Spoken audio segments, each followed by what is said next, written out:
Thank you for tuning into the live show. It is your boy, Genesis. Welcome back to the live stream. You know what time it is. Thank you for tuning in one more time. We are back with another episode. Yes, y'all, it is update with Genesis. We are going to have a good time right now. And this may be a long one or this may be a short form. Who knows? Okay. Depends on how good we get into juicy parts of the live stream. Okay, let me make sure my volume and my voice is great. Okay, great. Can you hear me? Shout out to Zyro. Shout out to Zyro. All right. Thank you to everybody tuning in one more time. All right, let's get into the meat and bones of tonight's stream, of this evening's stream. As you can see, I have Vladimir on my screen right now. And in this video, he was talking about the former president, the 45th, and also the 47th president elect. And he was insinuating that just like him, just like him, Trump has been through turmoil through one it's not necessarily good means, but it's just political. I want you to listen to this guy. This guy may be this guy may be looking at the 47th president elect like a mentor. I mean, it's just what it is. That absolutely uncivilized means had been used against Trump, all the way up to assassination attempts, numerous assassination attempts. And I think he's not safe even now. The history of the United States has known many cases, but I think President Trump is a smart person and a cautious one, I hope. But what amazed me most, that in fighting him, not only Trump was subjected to humiliating court procedures, accusations and so on, but his family was attacked as well, his children was attacked. Gangsters don't do this in Russia. When criminal gangs fight, they don't touch children and women. It's men who fight among themselves. But those guys stooped as low as that. I think this is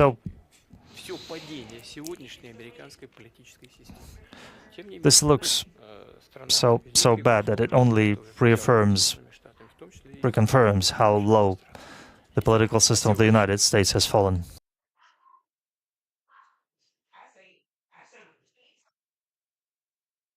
We begin this hour with the Trump transition and the latest controversy over the president-elect's vow to impose huge tariffs on Canada and Mexico. That threat touching off a back and forth with the Mexican president over drug trafficking and the border. CNN's Elena Treen is outside the Trump transition headquarters with new details. Elena, so the president-elect and the Mexican president, they said that they had a great and wonderful call, but they are also publicly disagreeing about the contents of the call for the second time this week.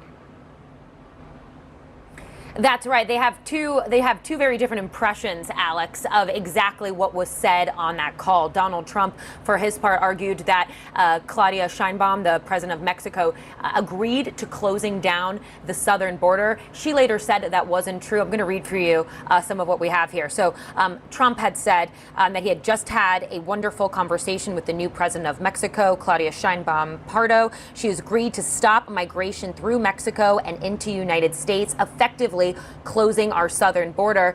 And then we had a statement from Sheinbaum herself disputing that characterization of the call. She wrote, quote, "Everyone has their own way of communicating, but I can assure you, I give you the certainty that we would never, and we would be incapable of it, to propose that we would close the border. It has never been our approach, and of course, we don't agree with that." So again, very different views of what was said. But I think this is really a very important moment, Alex, because we know that so much of what Donald Trump had promised to voters and Americans throughout his time on the campaign trail was to really crack down on crime and illegal immigration into the United States. And this relationship that he is going to have with Sheinbaum, I would remind you that they have not had a working relationship in the past. She was not in power when Donald Trump was first in office. This is going to be a very important relationship moving forward to see how the two can come to some sort of agreement over Donald Trump's big plans for cracking down on immigration. And as you mentioned, it's also important to note that this came just days after Donald Trump had promised and really vowed to have massive tariff hikes on both Canada and Mexico, saying as much as 25% of a tariff on all goods coming into the United States from those countries. That's also something we saw Sheinbaum really push hard back on, saying that essentially Mexico would respond itself with its own retaliatory tariffs if Donald Trump were to do that. And regarding those potential tariffs on Canada, you have new reporting about the country's prime minister. What can you tell us? That's right. We are just getting this news in right now. Breaking news, Alex. Essentially, I'm told that Donald Trump is going to be hosting Canadian Prime Minister Justin Trudeau at Mar-a-Lago this evening, that they're expected to have dinner. I have not gotten further details from that. I'm told that we should get some sort of readout once it is completed, once it finishes, once they learn what was said. But again, I think very clear that this conversation over whether or not Donald Trump is actually going to make good on that vow of imposing a 25% tariff on all goods coming from Canada. I'm sure that will be a major topic of discussion tonight, and really the first time we've seen these two leaders meet in a very long time, and definitely since Donald Trump won the 2024 campaign. Alex? Yep, I think it's fair to assume that is going to come up over dinner. Elena Trina, West Palm Beach, thank you so much. Meanwhile, President Biden is criticizing Trump's tariffs as what he called counterproductive and urging his successor to not, quote, screw up the relationship with Canada and Mexico. CNN's Priscilla Alvarez has more on that for us. So, Priscilla, this is quite notable because the president has not been terribly critical of his predecessor and now successor since the election. But what's he saying? Well, he's being blunt about what these tariffs could mean, both to the relationship that the U.S. has with its neighbors, as well as to consumers. And of course, recall that President Biden, when he came into office, had sought to strengthen alliances around the world, and that included Mexico and Canada. So you could understand from that perspective why the president is saying that he doesn't want to screw up those relationships. But he was also, again, very straightforward about what he thinks could happen should these be enacted. Take a listen. I hope he rethinks it. I think it's a counterproductive thing to do. You know, look, one of the things you've heard me say before that we have an unusual situation in America. We're surrounded by the Pacific Ocean, the Atlantic Ocean, and two allies, Mexico and Canada. And the last thing we need to do is begin to screw up those relationships. Joe is just on another level. Now, experts have also said that if enacted, these tariffs could wreak havoc on America's supply chains and, again, impact consumers. And the president went on to say that there is still more work to be done to lower costs for Americans. So, of course, the president-elect Donald Trump has already received some pushback in response, not only from President Biden, but also, as you heard there from Elena, Mexico and Canada. Now, President Biden told reporters today that he does expect to talk to President-elect Donald Trump over the course of the transition when asked if he would.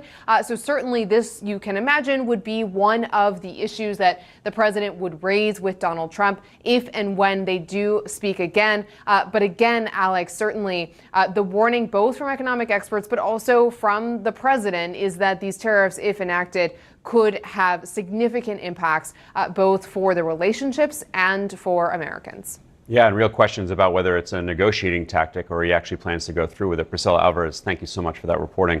Our political experts are now joining me now with analysis. Brian Morgenstern, I want to start with you. You served as Deputy Press Secretary for the White House during Trump's first term. What is your reaction to hearing what President Biden said, calling Trump's tariff threat counterproductive? I think President Biden is wrong and President Trump is right. When Trump was in office for 4 years, he used tariffs quite effectively to negotiate a better trade deal with both Canada and Mexico. He uses it to achieve policy goals like spurring domestic manufacturing, economic growth, bringing in tax revenue.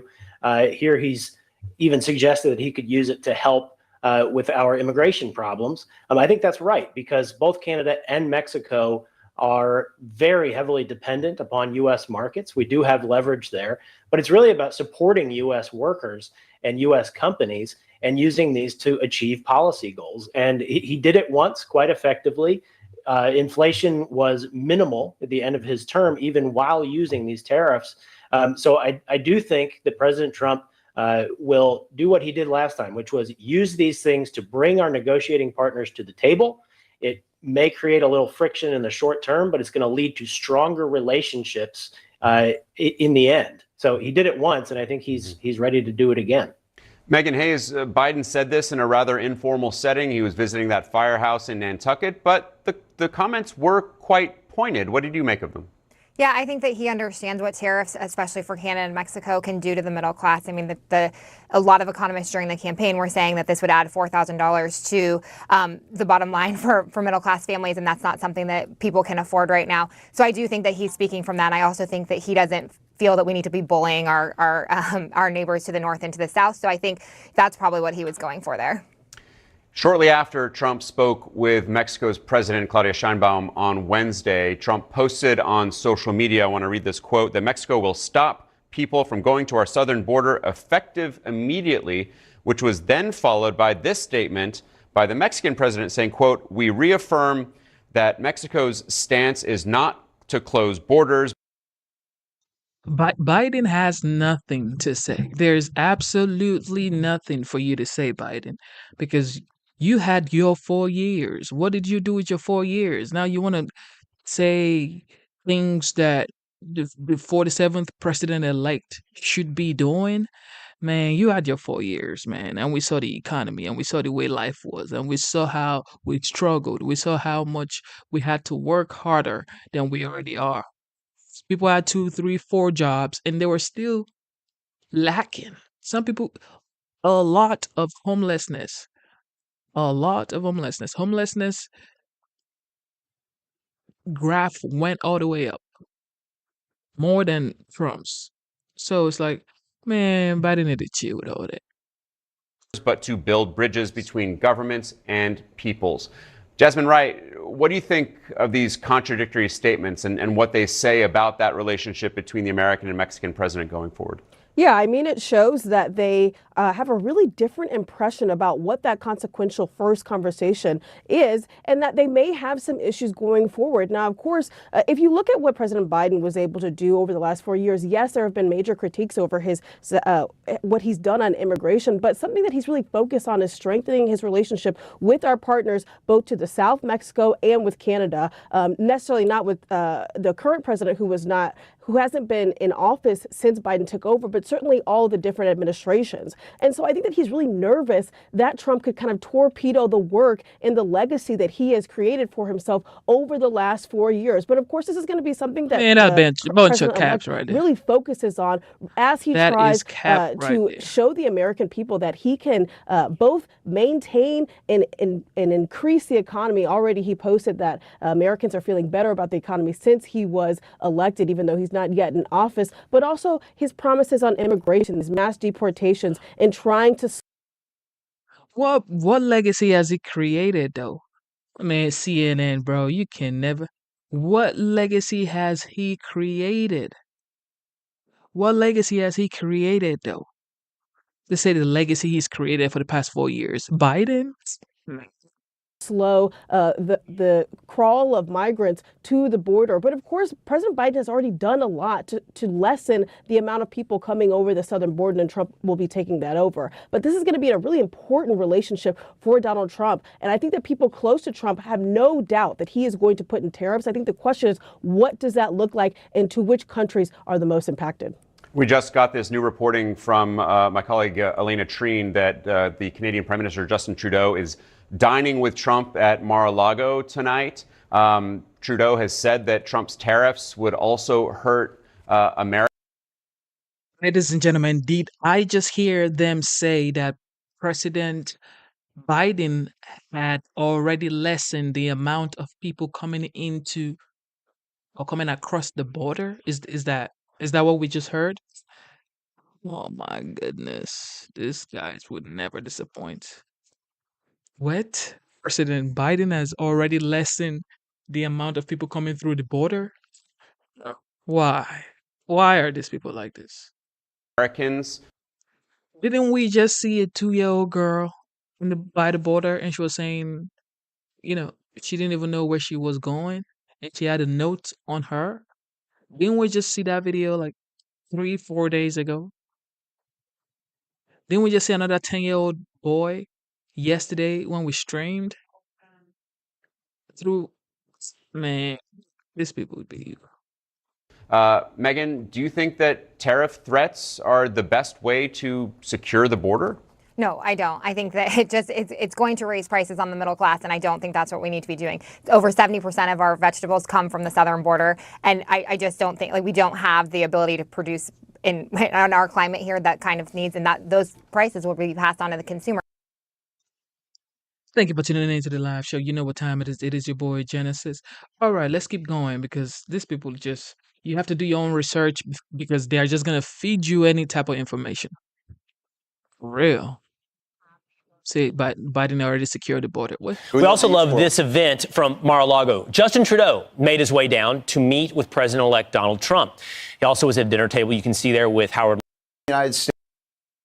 We also love this event from Mar-a-Lago. Justin Trudeau made his way down to meet with President-elect Donald Trump. He also was at a dinner table you can see there with Howard Lutnick, the incoming Secretary of Commerce, and his wife. North Dakota Governor Doug Burgum, incoming lead of the Interior Department, and his wife, and Mike Waltz, Trump's choice to be National Security Advisor, along with his wife. You can also see there the Senator-elect from Pennsylvania, Dave McCormick. Trudeau brought some of his cabinet as well to have this dinner, where they wanted to discuss the proposed tariffs Donald Trump has talked about with Canada and Mexico. Yeah, this sounds like a super fun dinner conversation. Well, let's look at those proposed tariffs that were discussed at that dinner. 25% on Canadian and Mexican goods, 10% on all Chinese goods, 41% of total trade to the U.S. is from Mexico, China, and Canada. We're looking at a total of $3.1 trillion of goods. That are imported total. That are imported totally. You know, this is a big deal because we don't export as much to them as they send China to us. Specifically. Yeah. And so this is a big deal. I mean, you know, Justin Trudeau and Donald Trump ideologically oppose, and yet you see Justin Trudeau.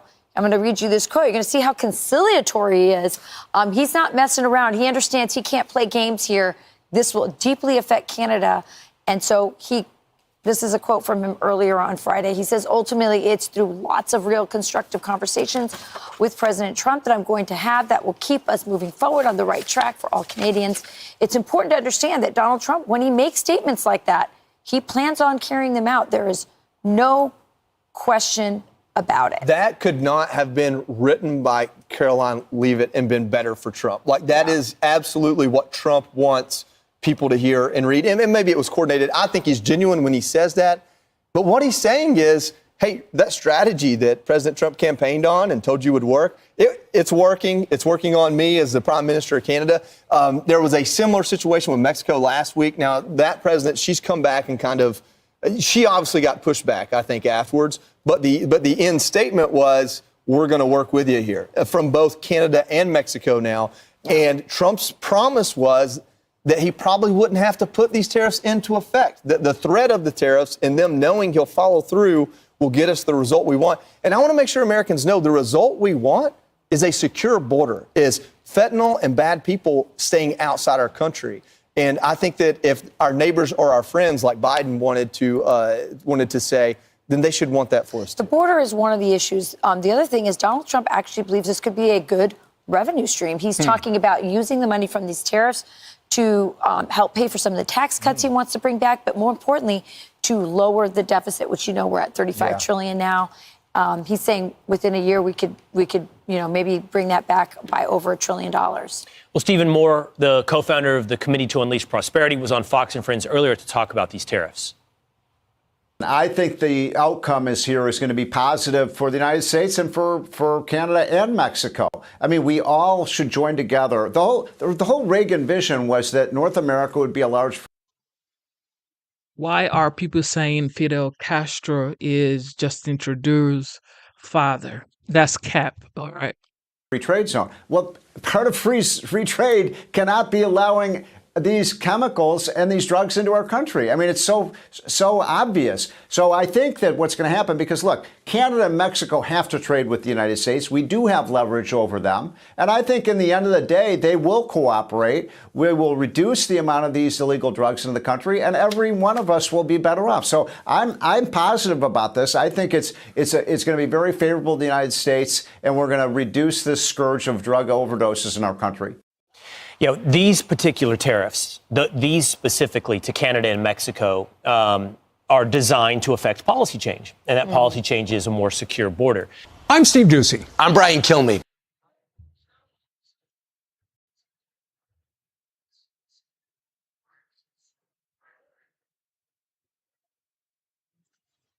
Thank you for tuning in to the live show. You know what time it is. All right, let's go on to the next one. Elect Trump rapidly rolls out his cabinet picks and policy agenda. White House reporters are apparently growing weary. One New York Times reporter saying, quote, everybody's exhausted as the press braces for a second Trump term.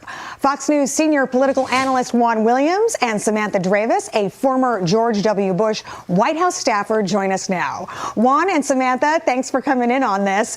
So the press corps is gearing up for round two with President Trump, and they are already exhausted. Listen to this quote from the New York Times political reporter Peter Baker. He says, anybody who went through it the last time remembers how nonstop it was. It ends up kind of becoming all-consuming and taking over your life. It wears you down. Okay, so Juan, let me ask you about that. No doubt it is a more busy schedule with President Trump, but is it also that under President Biden, you know, oftentimes the White House lid was called at 10 a.m., 11 a.m. People got used to kind of an easier schedule. Well, it might be. You know, Anita, I think of covering President-elect Trump as kind of a nonstop Thanksgiving feast. I mean, it just doesn't stop. It's incredible. I mean, he has 1 a.m., 2 a.m. tweets that go out, and you have to wake up and cover that. But, you know, the part of it that always strikes me is just yesterday, an ordinary Thanksgiving message from the president-elect. You would think, hey, that's no news. Instead, he goes after the radical left lunatics, and it's a news story, right? That's President-elect Trump. And it's like a reality TV show. He never stops. He always has something to say. And with the press, it's not only that he keeps them busy, but he attacks them. The incoming press secretary, Carolyn Leavitt, has said she may push some of the mainstream reporters, like the New York Times, out of the White House press room and bring in people who are podcasters and have a different circle of influence, more in line with President Trump. Yeah, they may shuffle the deck there in the White House briefing room. That is going to be interesting. Samantha, the press corps, though, in general, is seasoned now when dealing with President Trump. So how do you think they'll approach it this time around? No doubt they're going to be working longer hours. Well, it doesn't seem like they've changed much since their first approach and their first go-round, which is a relentless pursuit, not of the truth, but of Donald Trump. And if they're exhausted, I think the American people, Anita, are just so sick of the media acting like they're doing such an exhausting public service, writing hit pieces on Donald Trump and his staff all day, using anonymous sources, writing pieces that are missing context, in many cases have proven to be totally false. And I think that this press corps now needs to focus on being objective journalists pursuing the truth and not activists trying to get Donald Trump. I think that's why you're seeing Trump and his staff look to shake up the briefing room, bring in some folks that have millions of listeners and viewers, but who are not so hostile to them. Yeah. Well, you know, and when it comes to the Democratic Party, just changing the topic here, still trying to figure out, you know, what happened on Election Day. I want to take a listen to Senator John Fetterman from Pennsylvania as he gives his thoughts. Let's listen to that. There is a deeper cultural problem with the left and with the Democratic Party. And it's a party of wokeness and it's a party of moral condescension. They have said to people, if you disagree with us on open borders, then you're a bad person. And what that has done is it has caused the left to shut its ears and to stop listening to people. It helps them achieve social status amongst fellow progressives, but it has made them a lot more tuned out to what the country is saying, and it has made them ineffective. Okay, I apologize. That was Julian Epstein, not Senator John Fetterman. But Juan, let's deal with what he's saying. Is there any truth in what he's saying, in your opinion? And are Democrats thinking about these messages going out to their base? Well, right now, I think the Democratic Party is sort of disappointed and despairing. They don't have a lot of energy. But, from their perspective, from the Democratic perspective, it's not about, like, clutching your pearls and worrying. It's hair on fire, Anita. They look at the prospect of tariffs driving up prices, mass deportation, the cabinet nominees, one of whom's already been pushed out over a sex scandal, and they're like, oh my God. So they don't know what to do. But I think Julian's point is very much to be taken to heart, which is you've got to be doing more than just despairing. You've got to start getting active and think about how you can reach out to American voters effectively for the 26 midterms. Because right now, with President-elect Trump in office, the potential there is for the Democrats to just walk away and never be a factor again. Mm-hmm. Well, quick thought on that, Samantha, and then I want to listen to Senator John Fetterman. Yeah, I think the party lost a lot of credibility this year, focusing on saying Trump is a threat to democracy, he's a dictator, instead of having a policy agenda that actually appealed to voters when voters were saying, hey, we're not happy with how the last 4 years have gone. And so I think if Democrats want to win in 26 and 2028, they're going to have to regroup on the policy and not be so beholden to the progressive leftists who are really, too focused on identity politics and not offending anybody. They need to show that they can work with Republicans, frankly, in the next couple of years to solve some of these problems. Yeah, and on that note, let's go ahead and listen to Senator John Fetterman. He has some advice for Democrats out there. Take a listen to this. I'm going to read what he says. He says, we're not even at Thanksgiving. Sorry about that. We're not even at Thanksgiving. And Democrats just can't stop losing their minds every 15 minutes. We really need to pace ourselves. Realize that this is how elections go. At least for the next 2 years, they're going to have the opportunity to write the narrative and drive the narrative. If you freak out on everything, you lose any kind of relevance. Juan, do you think that there's some truth in that? And should Democrats listen to him? Look, you got to not only listen, I think you can learn. Obviously, he had some success with the voters in this election, and he did so with a populist message. There's lots of, reaching out to, we're just talking about the press, Anita, reaching out to sort of unorthodox platforms that had some impact. He really appealed to those young white men. Democrats have to do a better job with the populist message to the blue-collar white men in America. Yeah. Okay, quick thought, just to wrap it up for us, Samantha. Did you ever think you'd hear that message from John Fetterman, and do you agree with him? It's definitely surprising. He's turned out to be sort of the voice of reason in the Democrat Party, and I really appreciate it. And I think he's right. I think this is a party that needs to regroup, reset. The freaking out, so to speak, is not productive. They need to take the L, as they say, get a policy agenda that appeals to the American voters, and go forward. Well, we will see what happens, but one thing is for sure, it will be a busy 4 years ahead. Let me be clear.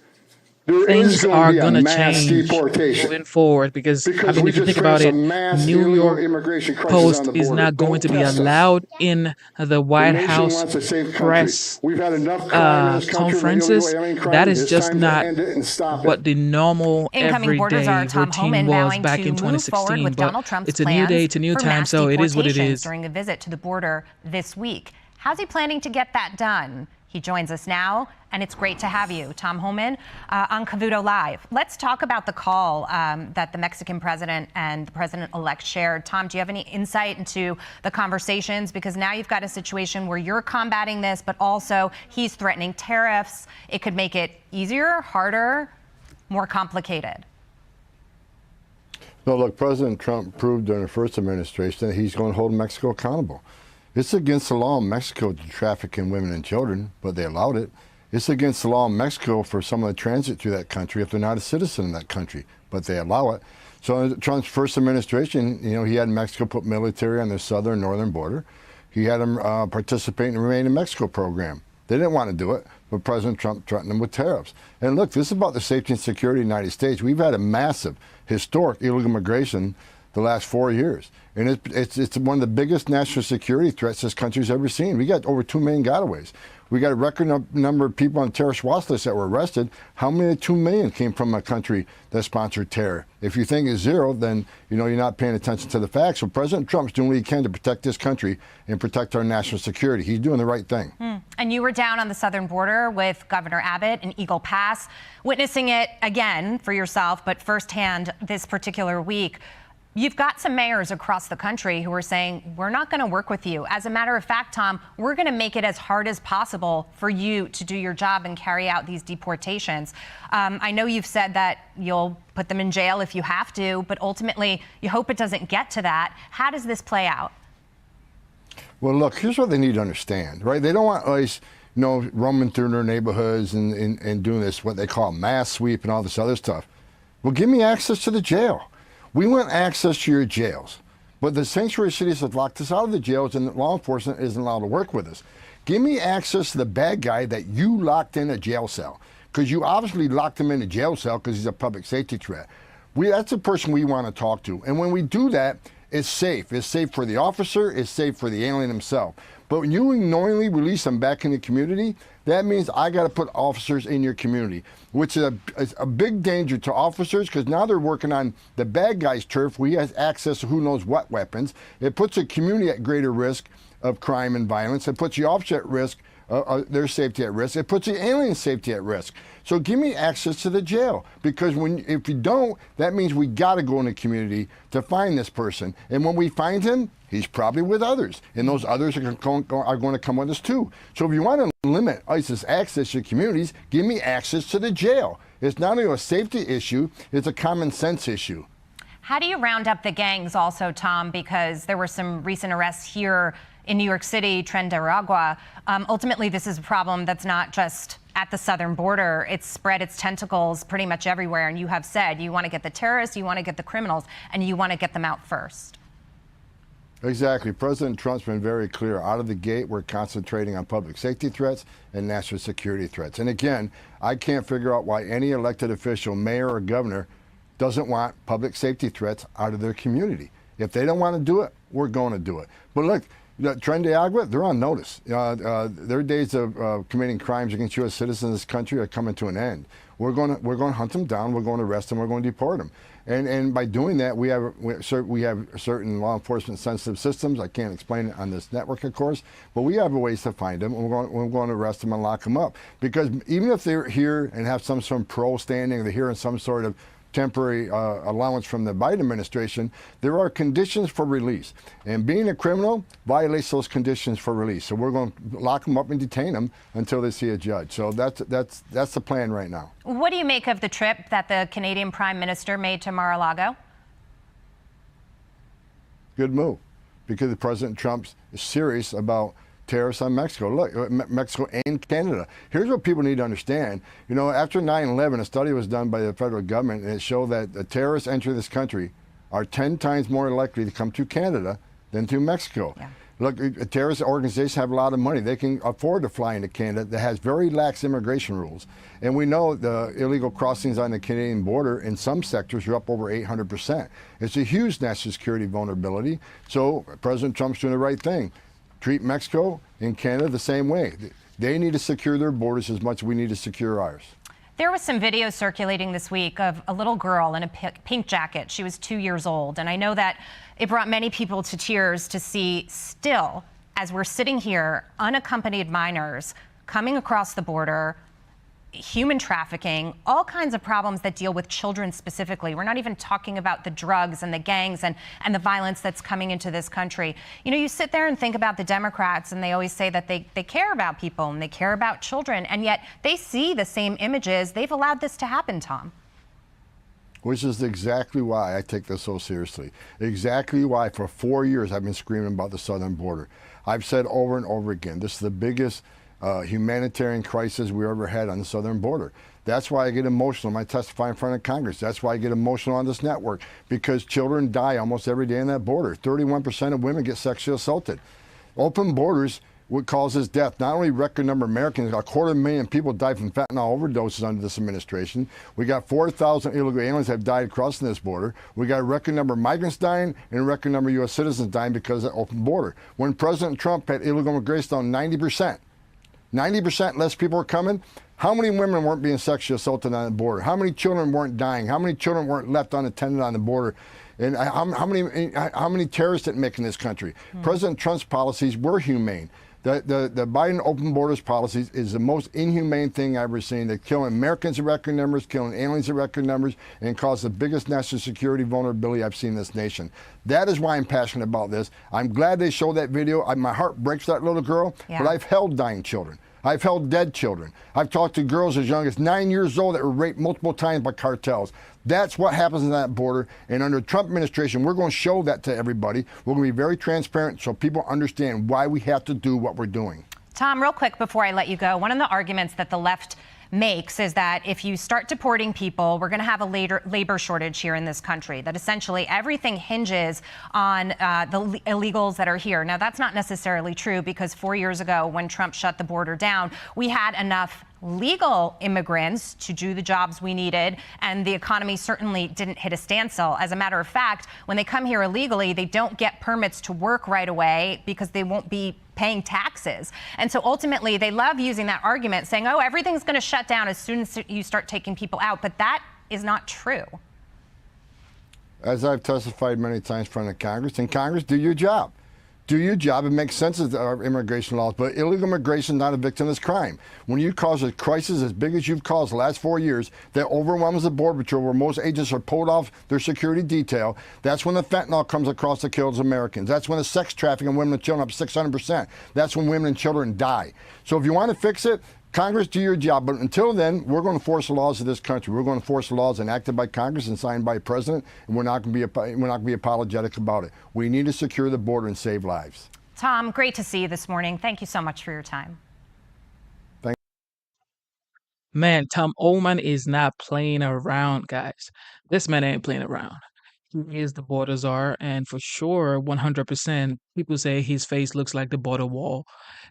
Look, I don't know what to say, because this man ain't playing around. You heard what he said. He said he's held children that have passed away. He's held children that are sick and dying. So this is personal for him. It's not just he's not talking about things he hasn't been through. So he is taking this personal, and I think it's gonna do the job. Like, absolutely great. Shout out to Tom Holman, man. The border czar. IDF returns to the Israeli side of the border. Residents of Lebanon and Israel also returning to their homes this morning as the deal appears to be holding. Israeli Prime Minister Benjamin Netanyahu said this: if Hezbollah breaks the agreement and tries to rearm, we will attack. Joining me now is retired U.S. Army Brigadier General and author of the Phalanx Code, General Anthony Tata. General, good to see you. Thanks very much for being here. Good Give to us see your reaction to this ceasefire deal.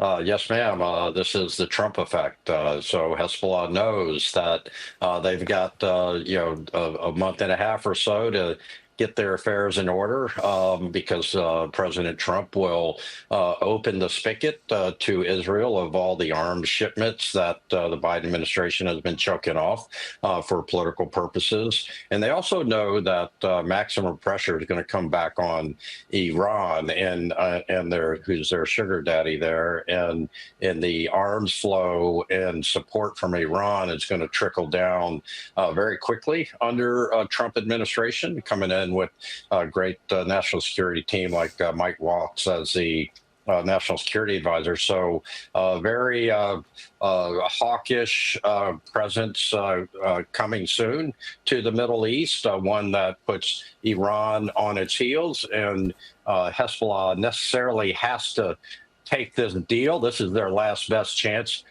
to negotiate some kind of deal before Israel is just able to completely demolish them, much as they've done in the south with Hamas. And this allows Israel to now turn its attention back to Hamas and finish cleaning up that mess and destroying that terrorist group also.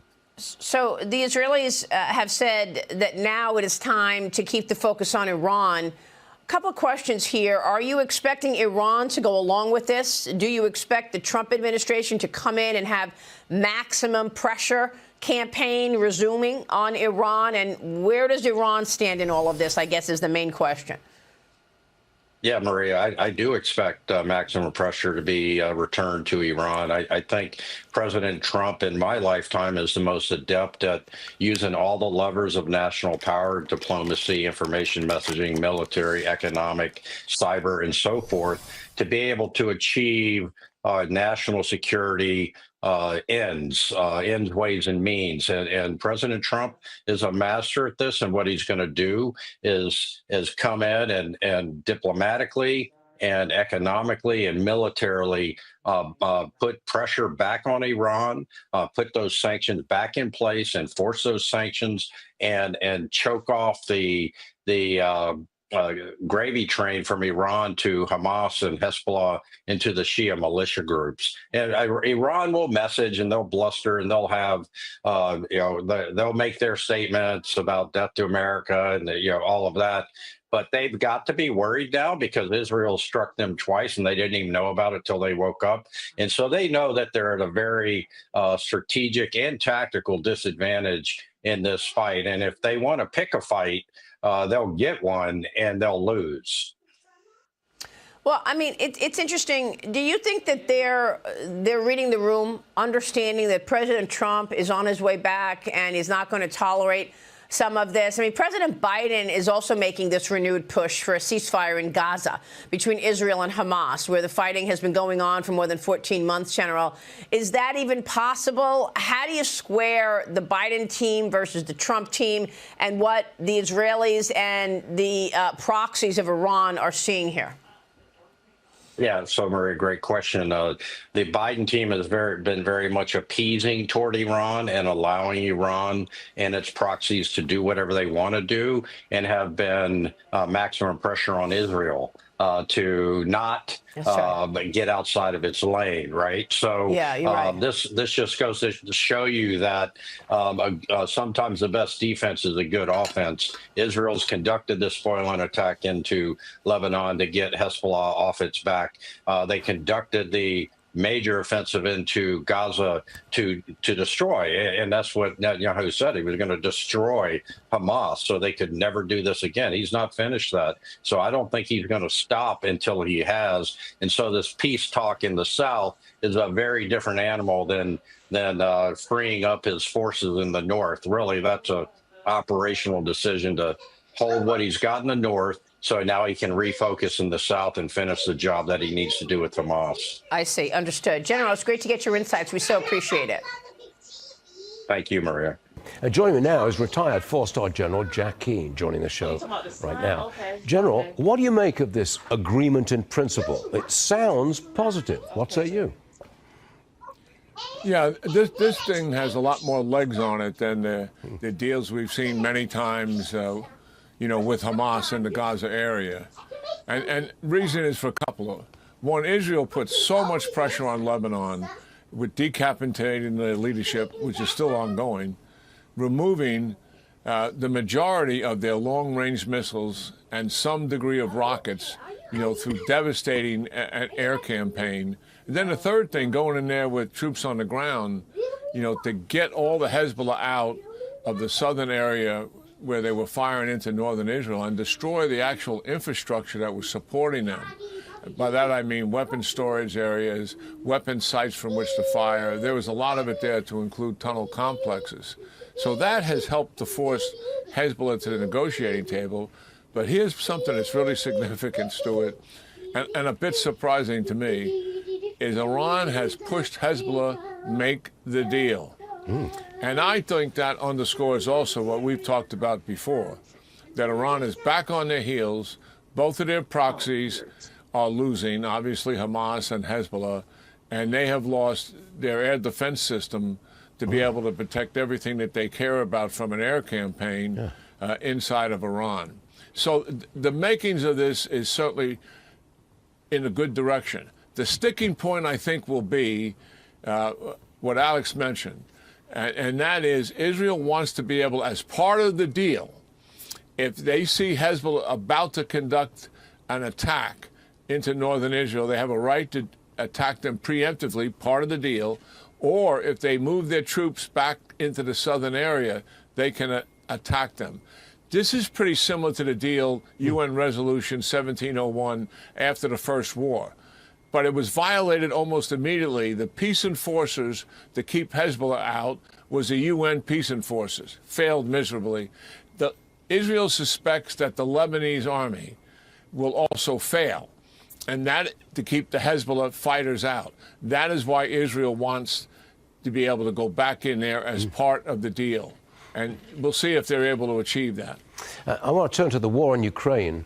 A top Russian general and 500 North Korean soldiers have reportedly been killed by a British-made Storm Shadow missile. General, could this weapon make a real... One executive. This was supposed to be about tariffs. I don't know why they're talking about Hezbollah and Israel and Lebanon, but we're just going to move it forward so we can listen to the tariffs on China, Mexico, and Canada. But yeah, let's get it.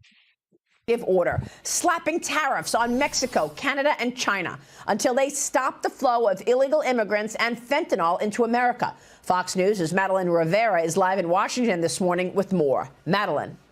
Hi, good morning, Maria. This could all have a major impact on trade. The threats are also the biggest indication yet that President-elect Trump intends to move forward with a tough talk he espoused during the campaign trail. He wrote on Truth Social, as one of my many first executive orders, I will sign all necessary documents to charge Mexico and Canada a 25% tariff on all products coming into the United States and its ridiculous open borders. Trump also says we will be charging China an additional 10% tariff above any additional tariffs on all of their many products coming into the United States of America.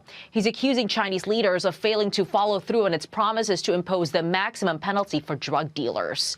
Canada, Mexico, and China are the top 3 largest trading partners of the United States, so the tariffs could have implications for several industries like automakers, farmers, and food packagers.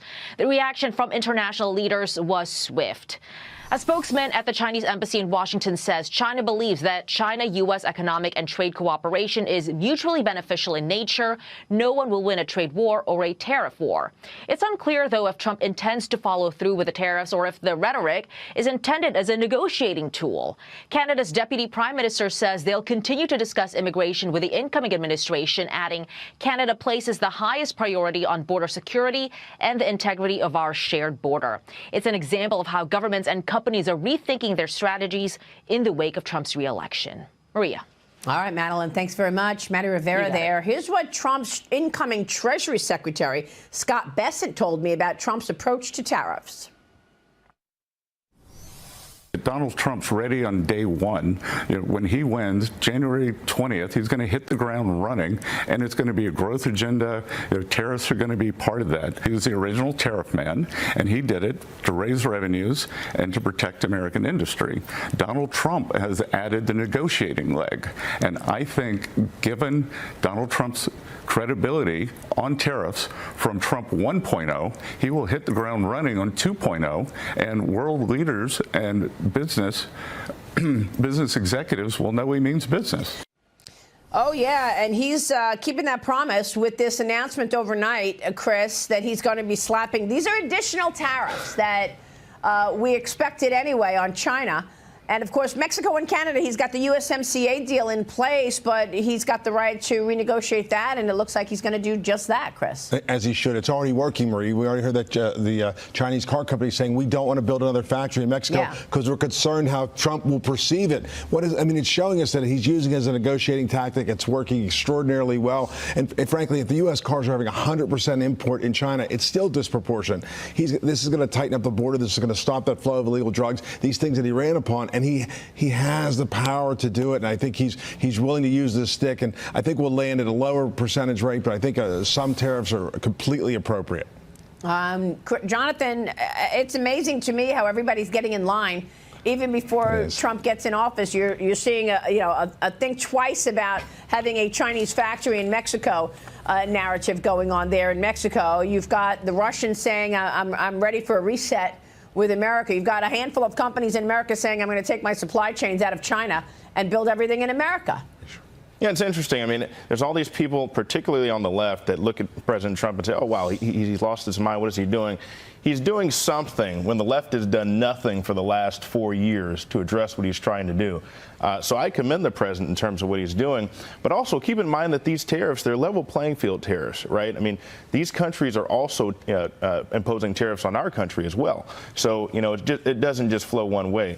The other thing is China has been long overdue for tariffs to be going up. I mean, they have lied, cheated, stolen, flooded the market since 1999 at least. They need to be held accountable. I don't think 10% is high enough, Maria. Wow. Cheryl, what do you think? Look, 80% of exports from Canada and Mexico combined come to the United States. To say that these two countries are concerned about these threats is an understatement of the morning. But I will also add that it's reported that Justin Trudeau actually called Donald Trump yesterday, about 2 hours after this announcement. They've got to be very nervous, and they should be. As far as China, look, China has continued to sell the chemicals that make fentanyl. They sell it to the cartels. The cartels move it to the United States, and we have a fentanyl crisis and more than 200 deaths per day in this nation. It has to stop. Enough is enough. And if this is the way to do it, whether it's a threat or whether it goes through, fine. The other component of this is the price, the consumer prices. Are they going to go up? Yeah, you know what? Maybe they will. But I think it's up now to these two countries and to China as well to come back to the negotiating table. Thank you for tuning in to the live show. You know what time it is. It is your boy, Genesis. Double tap your screen, subscribe to the page. Yes, with that being said, look, like I told you before, bless you, baby. Like I told you, tariffs are not just one way. So people are saying the 47th president-elect is going to tariff China, Canada, Mexico. But these countries also enact tariffs on the United States. So you guys are complaining that the cost of groceries, the cost of stuff or things or equipment or whatever is going to get higher. However, those countries do not want their own people to spend more money on food items. Okay, so this is how it goes. You have to understand that these things goes both ways. So it's a negotiating token by both leaders. And don't forget, this guy is just the president-elect. He is not even the president yet, but Justin Trudeau, all these guys are already answering and talking and reporting to him. Who is the president of the United States right now, bro? And by the way, does Mexico really want to continue to be the back door for China? Ask yourself that. Or are you more concerned about the neighbor right to your north, the United States of America, who now have a new administration who is done with you and your border situation? Well, we'll see. I mean, Cowan and Company is writing about how Trump did it. I mean, he announced it on a post last night. Trump, in his social media post Monday night, threatens the 25% tariff on Canada, Mexico, and a 10% tariff on China on January 20th. Scott Bessent has talked about this on the many times that he's joined us on this program. And he also discussed the lawfare against then candidate Trump and the impact on the dollar after Trump's former chairman of the Council of Economic Advisors, Kevin Hassett, told me nobody will want to buy treasuries in America if Donald Trump was found guilty in these legal cases and handcuffed. Watch this. But we are starting to see foreign central banks moving out of the dollar. We have never run deficits like this before, either in peacetime or during when we didn't have a recession. So we depend on foreigners to fund those deficits, and if they stop, then interest rates go higher, which is what we've seen here. Yeah. And the spectacle of a former president being the hold away would not help anyone's confidence. And I think that the American people abroad don't believe that this is anything but a show trial. And of course, all of those charges at this point have been dropped, and we are expecting they are going away now, Chris, forever. But we'll see. We wanted to show you what Scott Bessent has said on this program, not only about tariffs and the economic policy that he is going to shepherd through, but also his thoughts on all of this lawfare that has happened to Trump in the last several years, Chris. I think this guy is showing why he's the perfect choice to take this job, right? He's even keeled, he's thoughtful, he's respected. I mean, who works for Soros and is still respected by both sides like this guy is? It's incredible. And I think his insights are right. It's all based on confidence. It's all based on leadership. And if we can't have confidence in our leaders, Trump's going to be put in jail on some trumped up charges. I think the fact that it's gone away is good for our country. And I think the equities market and the bond market are both going to respond extraordinarily positively to this. Well, let's be clear. President Trump will have broad presidential authority to deal with international economic emergencies and international friends. And that's something he knows very well, and he's expecting to implement it. We're just getting started this hour. Let's bring in Senator Joni Ernst of Iowa. Senator, you audited the IRS, and you found that they owed nearly $50 million in overdue taxes. Remarkable. The government-wide number of employee unpaid taxes, more than $1.5 billion. How do we begin to get that under control? How can this happen? Oh, for heaven's sakes, Ashley. And good morning to you. And yes, absolutely. I spent this past summer reviewing documents from the IRS and discovered that over 5,800 IRS employees are actually tax dodgers. They owe over $50 million in back taxes, and most of them don't even have a repayment plan. So I am just utterly astounded that the IRS is really concerned about a shortfall when we know that if their own employees would pay their back taxes, they would have more than enough funding to do all of the proper audits. So I do have a plan. It's called the Audit the IRS Act, and I do have a lot of support for that in the United States Congress.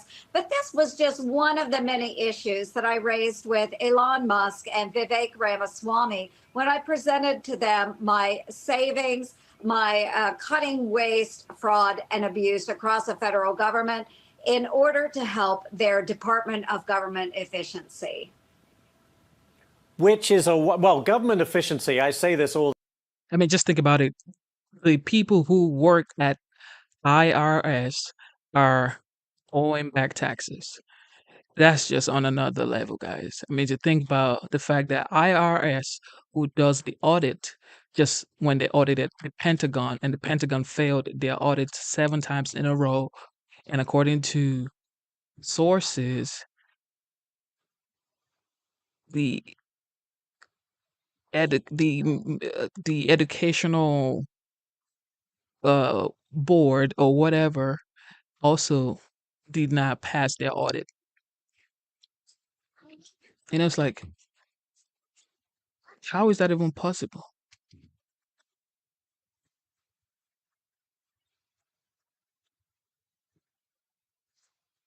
It's like, how will you not even missed audit? Let me get that source for you guys. So it says here, okay, this is Fox Blast Education Department for third audit failure.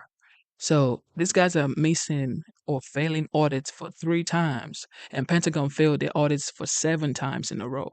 How is that even possible? In IRS, the people who does the audits also fail the audits. It's like, please give us a break. The people need a break after hearing all of this stuff. Media chairman and editor-in-chief. Steve, great to see you. Good to be here. Really want to get your take on Trump's cabinet picks, okay? So Kevin Hassett, the latest, and the NEC. I love Kevin Hassett. I think it's a great spot for him. But take it all in total. What do you think about who he's put in place for this economic program? Well, I think you see it in the markets, which really have gone up, especially since the election, and reassured, especially about the Treasury Secretary, Scott Bessent, somebody who knows the markets, knows overseas, and therefore will provide a dose of reality in terms of policy making, because they now have to prepare for a big push to get a tax bill passed early next year and not have it junked up in a way that the Democrats have an opportunity to sink it, which would sink the economy. Right. We have a tax bill, but we also have tariffs. And I think one of the big questions we've been asking our guests are, do tariffs work as a negotiating tool if the other side knows that it's just a negotiating tool? In this case, it works because they know Donald Trump might be the kind of guy who would pull the trigger. Okay. He did last time. It was the first time in decades that a president imposed tariffs like that. It was more like border skirmishes instead of a full trade war, but they know that he is capable of doing those things. Remember that wonderful story of Xi Jinping in Mar-a-Lago in the first part of the term? They crossed the red line in Syria, and while they're having cake for dessert for dinner, Trump calmly tells Xi Jinping, I'm bombing Syria. That was pretty brilliant. So, so they take him seriously, much more than this crowd. Well, and that's the thing, right? We see what's happening in the Middle East. We see what's happening on our southern border and how his team is already taking steps to try to combat it, Steve. And you feel the sense of, and they've called it this in the past, they'll call it this again, a maximum pressure campaign. He's going to get what he wants from world leaders so that he can make America great again. But ultimately, he's going to put that kind of force in place. And when you look at the Middle East specifically, for example, when you're dealing with a power like Iran, they're backing off now in anticipation of that already. It's amazing. And he's not even in the White House yet.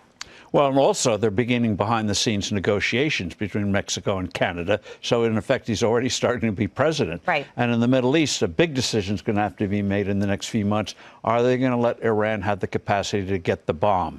And that may mean military action. So it's good Israel took out Hezbollah, in effect, reduced it as much as you could in that part of the world, and also tells Hamas, you're not going to have a rescue from Hezbollah, you're not going to have a rescue from Iran itself. And the Iranians remember what happened in his first term. They were flat on their backs when he applied the full pressure. I think one of the first things he's going to do is make sure Iran can't sell the oil the way it has right now. So that's interesting because one of the implications of the tariffs is Canada sends us a lot of oil, right? So if we do go down the tariff route with Canada, that I think it's 4.5 million barrels of oil a day maybe that we're buying from them.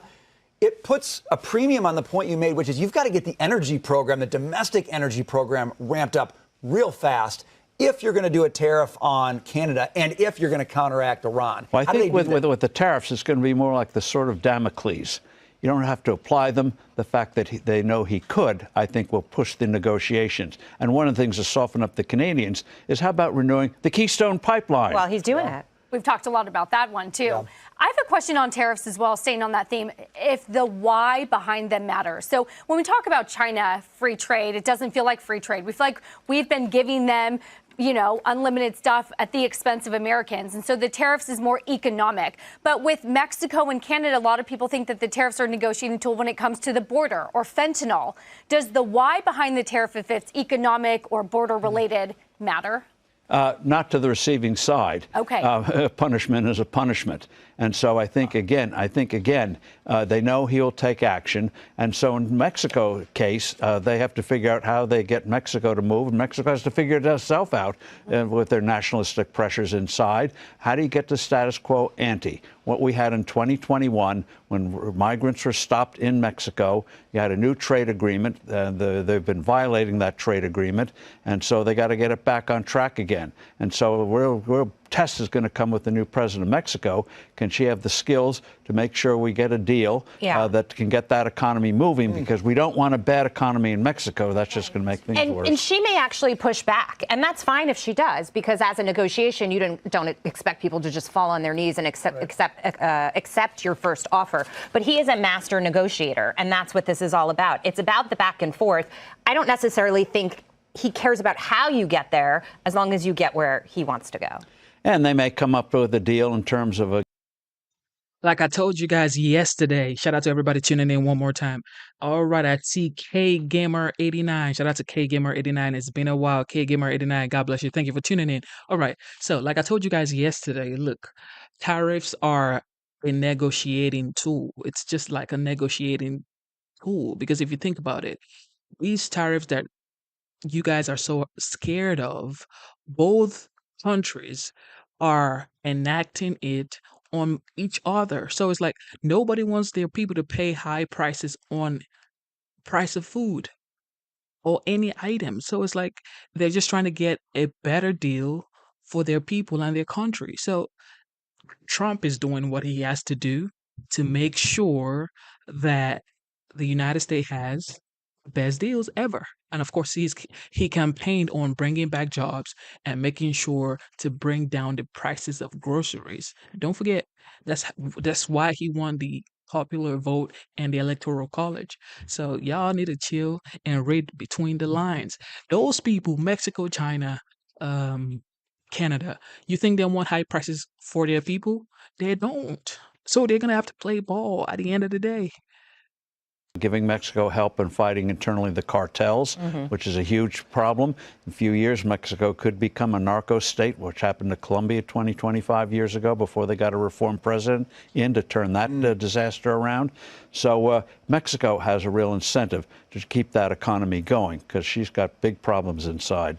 Big difference for Trump this time, though, versus his first term is the state of inflation coming in, okay? We get the PCE data today, and it came in a little hot compared to September. In other words, it's not going down the way that we need it to go down. How does that affect Trump? I mean, he won this election, you could argue, in large part because he said, I'm not going to let that kind of inflation come back. It's still hanging around. What does he do about that? What he does is make sure the Fed doesn't misbehave. The Fed has this belief that the way you fight inflation is by depressing the economy, and that's absolute nonsense. So I think you're going to see coming up, it'll come in the next few months, is a clash with the Federal Reserve, not about independence or about interest rates per se. They're whole models. That is, stabilize the dollar. That's how you fight inflation, not by depressing the economy. So it'll be over substance and principle, not the usual thing of independence and interest rates. But before we let Steve go, got to ask you, sir, your favorite Thanksgiving food. What do you love to eat on Thanksgiving? And this is another thing I wanted to ask you guys. Do you think that the 47th will try to get some sort of cut on the Feds? Do you think he would want to get them to cut the rates? Do you think he's going to want to do that? Because most people say, well, the Feds is different from, the federal government. So it's like, do you think he's going to want to use his influence to ask them to cut rate? But I don't know. Let me know what you guys think. It's going to be interesting to hear.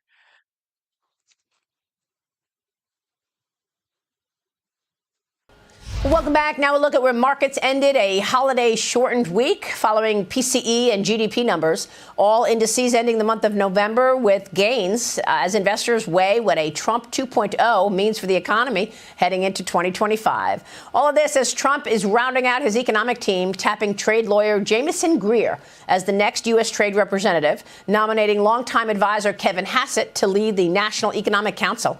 Joining me now with a look at the team and what's ahead is the Lonsky Group president, John Lonsky. John, great to see you. Thank you so much for being here. So we've got a pretty good rally underway year to date. We've got optimism going into the new year. How would you assess the Trump team and the macro story, the backdrop to all of this right now? Well, the Trump team is a big improvement over the Biden team. And as a result, consumers and businesses are more optimistic going into 2025. The only problem might be is that the economy grows so rapidly over the next several months that it brings about a revival of inflation fears. But I'm crossing my fingers right now that that won't happen, in part perhaps because we are going to see an increase in the production of crude oil, fossil fuels, and that will help to rein in possible price increases elsewhere. Yeah, and that certainly was what President Trump has been talking about. If he taps into the energy capacity of America, he takes oil prices down and perhaps impacts inflation overall. But President Trump is threatening to hit our largest trading partners with new tariffs on day one, his first day in office. Goldman Sachs is estimating that the tariff increases would boost inflation nearly 1%. As a recent Harris poll shows that 2/3 of Americans are worried that tariffs could hit them right in their wallets, causing higher prices on everyday goods. How are you seeing the tariff situation right now, John? Okay, I'm not as pessimistic as Goldman Sachs. I could see tariffs increasing price inflation by between 0.5 percentage point and 0.75 percentage point. Still, that implies that prices will be higher than otherwise because of tariffs.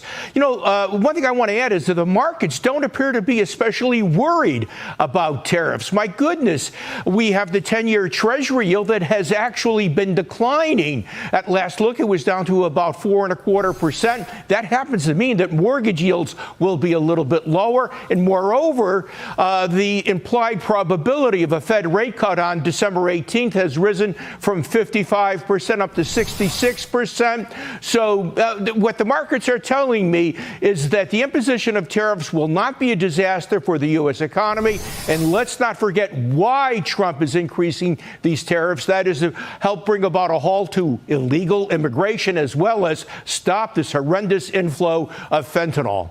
Yeah, it's all great points. I agree with you. I think these worries over tariffs are probably a lot of nothing, given that President Trump has talked a lot about using it as leverage to help him elsewhere. In fact, even this most recent tariff conversation was because of the southern border.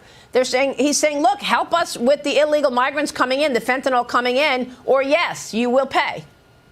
I see, why not go ahead and use tariffs as a policy tool? Why not use it as a negotiating chip? There's no reason that we should not employ this. After all, there is no consumer spending market in the world as large as that of the United States. So it heeds these exporters to do things that will help improve the quality of life in the United States. John, let me get your take on the markets and investing in 2025. We're going into the new year with major gains in tech stocks. NVIDIA is now a Dow component.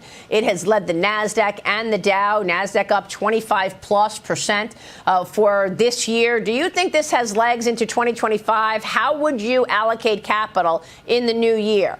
Big tech or broaden it out? I would broaden it out. I would look to diversify, and I would look at perhaps some financially strong companies that are providing you with dividend yields in excess of 3%. Those are attractive candidates. And of course, some are wandering into smaller company stocks. We find that the Russell 2000 has outrun the overall market since Election Day. Perhaps we'll see more of that. But again, tech is so richly valued that there is indeed more of a downside risk because of high valuations, more room for disappointment. And of course, when you have very high price to earnings ratios, those stocks tend to be more susceptible to any surprise increase by interest rates. Yeah, and a lot of this has to do with optimism over the incoming policies. Investors are counting on deregulation. They're counting on the extension of the Trump tax cuts. But they're also looking ahead to potentially new areas of investment like crypto. President Trump has said that he wants potentially a White House role that will oversee crypto and digital assets. I know that the Congress is also working on what they're calling a revolution to come in digital assets. John, what do you make of this move in Bitcoin? And would you allocate money to digital assets today? How is that going to play out? Well, I'll tell you, this is one of the surprising stories. The latter part of this year, we have Bitcoin approaching $100,000. That was unthinkable about a year ago. You have to recognize that Bitcoin is really not a type of currency yet because it's so volatile in terms of price. Bitcoin remains a speculative asset. If you want to go ahead and have some exposure to Bitcoin, go ahead and do so, but don't bet the house on it. That is, keep a relatively small percentage of your portfolio in Bitcoin and no more. Okay. And what about the Fed, John? In December, we'll see the next Fed meeting. There is a good chance that we see another rate cut, although the most recent commentary from Jay Powell was that they're not in any rush. So what should we expect from the Federal Reserve and potential rate cuts to come? Okay. I'm going to go along with market sentiment. That is, we do get a rate cut in December. Fed funds goes down to 4.38%. but we may not have a rate cut during the first quarter of next year as the Fed takes a more cautious wait-and-see stance. The Fed wants to see whether or not the labor market does not overheat, once again puts upward pressure on wages, and that in turn would force prices higher. So, yeah, you'll see one more rate cut at least for the time being. But if it turns out that Trump's economic program sets off an economic boom in 2025, 4.38% could be the bottom for this current series of Fed rate cuts. Yeah, it's a great point, because why would the Fed be cutting when, in fact, the economy is booming? We'll see. We'll see if that's a good problem to have. John, it's great to see you. Thank you so much. Have a great rest of your Thanksgiving weekend. Thank you, Maria. Happy Thanksgiving. And to you, John Lonsky. Thank you for tuning in to the live show. You know what time it is. It is your boy, Genesis. All right, everybody, let's get the likes up. Double tap your screen, subscribe to the channel. All right, I don't know if you guys have heard this. Okay, let me see. So according to Kamala Harris campaign, the five at Fox are saying they got outsmarted by a teenager. And I'm guessing the teenager would be Trump's last child, who is big on the internet. But let's see.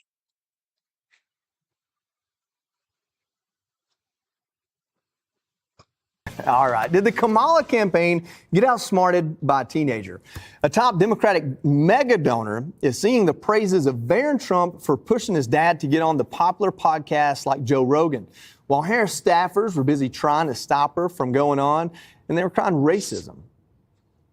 What the Harris campaign should have done, instead of avoiding Joe Rogan and podcasts, it turns out that Barron Trump, who looks like a runway model, was telling his father, you need to go on podcasts. You need to go on Joe Rogan. Barron Trump is a lot smarter than everybody in the Harris. They said they didn't go on Joe Rogan, the progressives around her. Look, if I'm running, I'm going on Joe Rogan. I'm living on Fox. So what comes next for the vice president who blew through nearly $2 billion of donor money? What's next for you? Thanksgiving dinner. Yeah, exactly. Yeah, meanwhile, the list of excuses for a devastating defeat just gets longer and longer, with Harris campaign staffers blaming everything from the political climate to hurricanes and just not enough time. But some people are sick of it. Nate Silver posting on X, quote, "The Harris campaign folks are the most non-agenic people." That's the thing. Like, you should be doing press every single day if you're running for office. Like, why would you be running for the president of the United States and you never did press conferences? And it took you 40 days or 45 days to talk to any press person. It took you 45 days to do any interview. Man, you don't even deserve to be there, bro. How in the world would you do that kind of stuff? And you want people to vote for you? How? I've encountered in a position of comparable decision-making authority. They don't even see themselves as victims so much as non-player characters with no will of their own. Just absolutely scouring there with big words. Yep. Kennedy, broad picture here. Are Democrats taking a self-look to correct course and fix things, or are they perpetuating the culture of victimhood in their defeat? It's very difficult to do both, but they absolutely are doing both, because what we've seen post-election is three distinct vocal camps right now who were running her campaign. You have the Biden faction, and they gave up at the end. They didn't know their guy was going to give up. They were bad on messaging. They were bad on policy, but she wanted to, out of loyalty, I guess, keep some of them on her side. Then you have the Obama people. They had a two-term winning president who's still arguably the most likable person in the Democrat Party. So they are blaming the Biden people, and the Harris people are blaming both, and also claiming misogyny and racism on top of all of that. But, they would do themselves a favor and the country if they were just honest about some of the mistakes they made. But they can't do that because, to Nate Silver's point, they weren't relying on intuition. They weren't going, what does my gut tell me about this race? What does my gut tell me people are thinking when 70% of them say the country is on the wrong track? And so the bullet points that they got lodged in her head that she regurgitated over and over and over again not only didn't help her at all, it was an insult to voters. So, she, with her emerging saying, I'm still in the fight, I don't blame John Morgan, the Democrat donor, who's saying, no, please don't ever fight again. You didn't do yourself, the party, or the country any favors. And now they're in a worse position than they were, arguably, when Biden was still the nominee. Kellyanne, I hope Jen O'Malley Dillon got a bunch of that $2 billion that was wasted, because I can't see how she can work in this world again. Not just because they lost the way they did, but she goes on there, and this, just really, it made me furious. She blames a hurricane. I know. Casually, that destroyed people's lives. People are still living in tents from that hurricane, and she says it was some hindrance in her ability to win a campaign. Yeah, I thought even Joe Biden, if he wants to be presidential, can be down in North Carolina helping victims of the hurricane for Thanksgiving, not in Nantucket at a billionaire's big spread again. But the hurricane, if anything, was to blame. It was Kamala Harris, because she was at a fundraiser in San Francisco, and it's Donald Trump who yet again went where the pain and the needs were. He went to Georgia, he went to North Carolina, just like he was the first one on the scene in East Palestine, Ohio, when they had the train derailment and the toxic waste. Look, Kamala Harris lost this election, but Donald Trump won it. And those are two different things, and both happened. Donald Trump won it because he was the more joyful candidate. He connected with people. He was inspirational and informative. She had neither of that.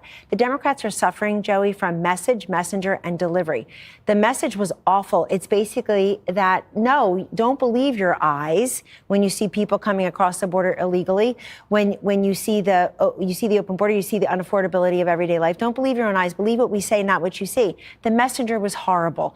John, this donor is absolutely right. She doesn't have a lot of talent. I'm not putting her down. I'm saying I think Kamala Harris's candidacy was a sign of the times, but Donald Trump's presidency is a metaphor for the country. Get up and fight, resilient, overcome so much that's thrown at you. I want to say something about Barron Trump and new media. In 2016, we had to roll the dice. We didn't have a lot of money. So we did 50% digital ads, 50% conventional television ads. That paid off. We were big Facebook, Google, YouTube buyers of media. It paid off. Fast forward 8 years, the new media were these podcasts and also TikTok. A lot of Republicans, a lot of people close to Trump, a lot of members of Congress saying, ban TikTok, ban TikTok. Instead of banning it, Trump got on it. And he announced that he was going on it for the first time in a UFC fight in February and March. This was brilliant because Forbes magazine came out with a study this week of the 10 best performing TikToks in 2024. 8 came from President Trump's campaign, 5 in just the last week, in the garbage truck, at McDonald's, and amplifying the Joe Rogan podcast. So millions saw him on Joe Rogan originally as it was happening, millions more on TikTok. They made a mistake not just going on Joe Rogan. Joe Rogan predicted in July Kamala Harris was going to win. He kept saying that a few times. That's the time to go on Joe Rogan and say, thank you, Joe. What is it that you and your audience see? And it wasn't just Joe Rogan. Barron Trump recommended to his father, he talked to Theo Vaughn, he taled to Bo Loudon. This is just getting in with the cultural zeitgeist. And frankly, I thought the Kamala Harris campaign was toast when they say, we're just looking at data. They're talking about moderates instead of independents. They're saying that transgender rights were not important, now so they didn't respond to his the ads. data wasn't there like they were telling the rest of the campaign They lied about the data the way they lied about Joe Biden being a trapeze artist and a triathlete behiund the scenes. Different kind of lies. Same Jimmy, liars. Give it a minute. I can't help but draw this comparison. You two have a very tall and handsome teenage son. So are you going to farm him out in the midterms as a campaign advisor and try to get some money out of that? Or how does that work? It is the second Lincoln administration. Thank you. We have a double Lincoln administration. The problem is Lincoln's dad can't run because he couldn't pass the background check. Okay. Barron Trump's dad did just fine. Lincoln's dad's going to have a little bit of an issue. But she's right to say teenage boys are so tapped into the culture in terms of which way the wind is blowing. And the reason Trump won this election is because he suddenly became fashionable in a lot of circles he didn't have access to in 2020. Imagine in 2020 when the entirety of the NFL was kneeling in protest of this imaginary claim that we were a systemically racist country, but Donald Trump was basically associated with that, which was wrong. But now fast forward 4 years, every NFL player is doing the Trump dance when they score a touchdown. It's because he was welcomed into a lot of aspects of pop culture he didn't previously have access to. to, because of Rogan, because of the MMA fights, because of Theo Vaughn, because of some of the black podcasts he went on. So when I watch this, it's all fascinating because that's where the culture shifted. And when you see Kamala out there serving the turkey yesterday, I thought that's the type of optics she needed during the election, but she's only doing it after the election because they're making her work off her bar tab. You know what I mean? That wasn't actually volunteer work. She's trying to settle up with a lot of people. One more point, and I'll punt. I'm sorry to hog. Okay. The fact that the donor said, well, she should have did all of these things. Those donors should have been speaking up during the election because they're the reason she was the nominee. The donors have all the power in this party. So for him to sit it out was an error. Openly said, we're going to hold the money till you change it out. Yep. Leslie, real quick, it's 2028. We've got world peace. The economy's booming. There's a big, beautiful wall. It's time for a new president. Is Kamala Harris, is there an appetite for her in that primary? Kamala Harris, if she runs for president. When you're from Georgia, I'm not sure she will. I think that she will run for governor of California. I don't know if she'll get the nomination, and if she does, I don't know if she'll, win the election. I'm not clairvoyant. I don't have a crystal ball. If I did, I would be a multimillionaire, and I wouldn't have to work anymore, right? Look. First of all, this guy's a former Democratic donor. Second of all, to your point with Joe Biden, who asked him. Third, Joe Rogan. I did think she should.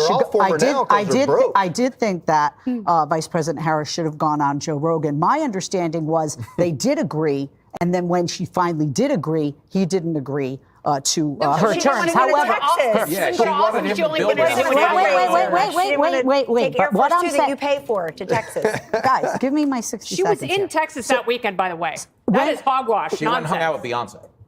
What I just said was, by the time she agreed and her terms, he didn't want to agree to. However, even if she had gone on, that doesn't mean that she would have won. But I do think there is a different way of messaging. I would agree with Kellyanne on that. The podcast and the TikTok. We have kids that are, just turning 18. They're voting for the first time ever. And this is where you reach them. Barack Obama, right? What did he do? He did that whole grassroots thing. People.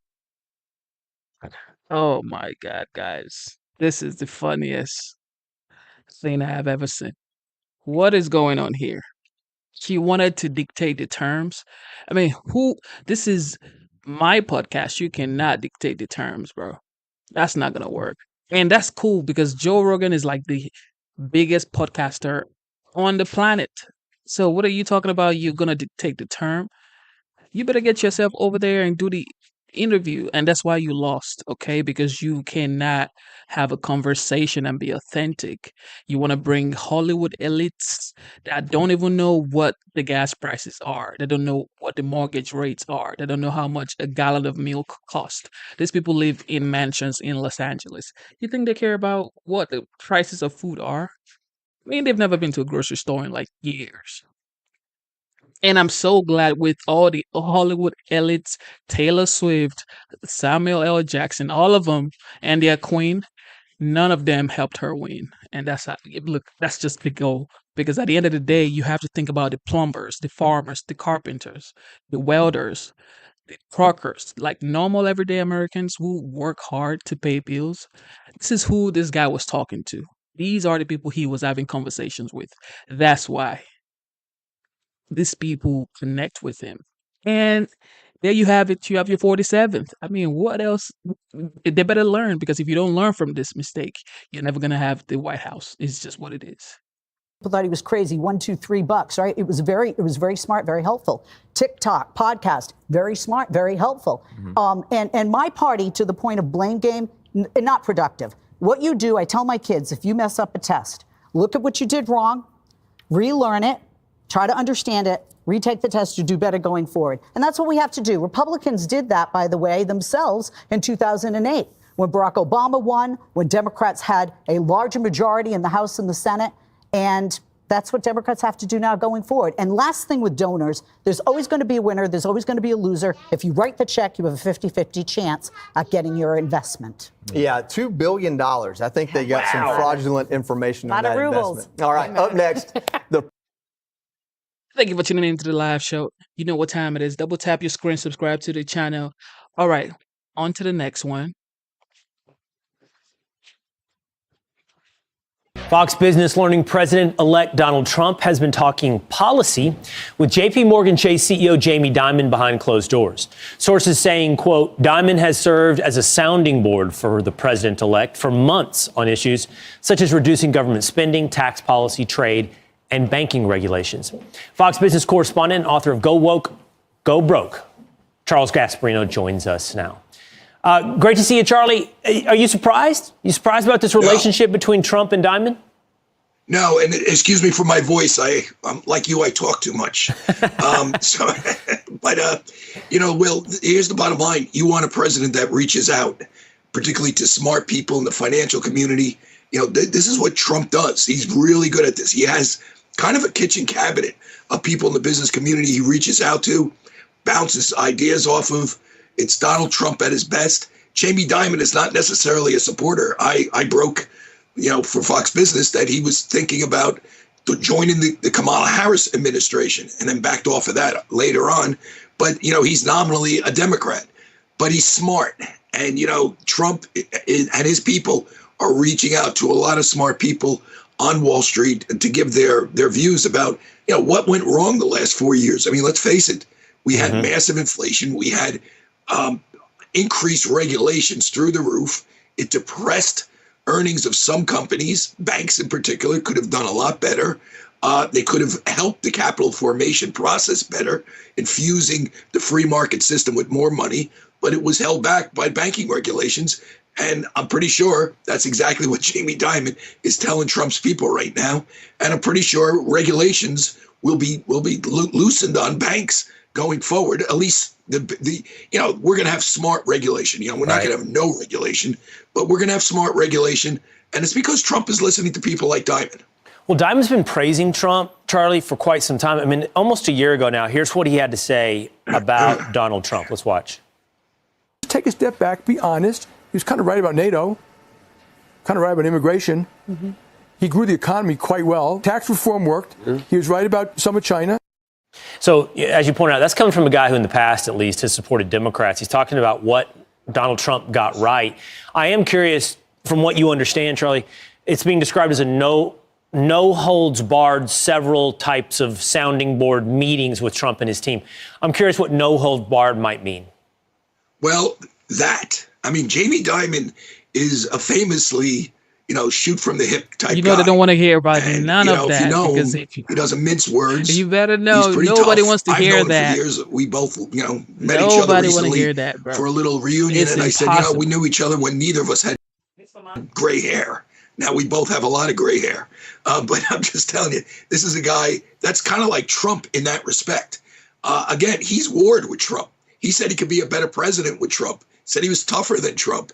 Trump shot back and said something equally, gave him an elbow back. But that's the way these guys are. And, that's what you want. You want people that level with each other in these positions. You don't want a Joe Biden who doesn't show up for the meeting.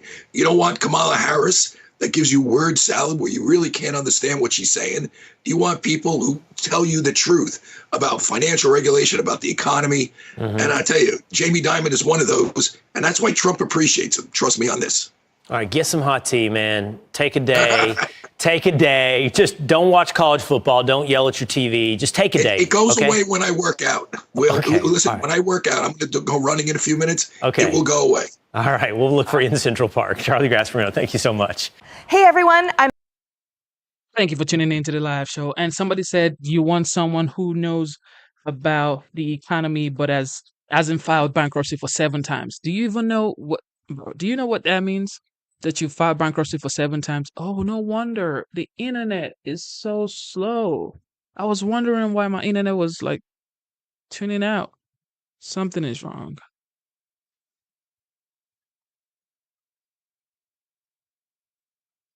There's been some rumors circulating that there's a new name that you could expect over the next 4 years to be running for president in 2028, and that is Alexandria Ocasio-Cortez.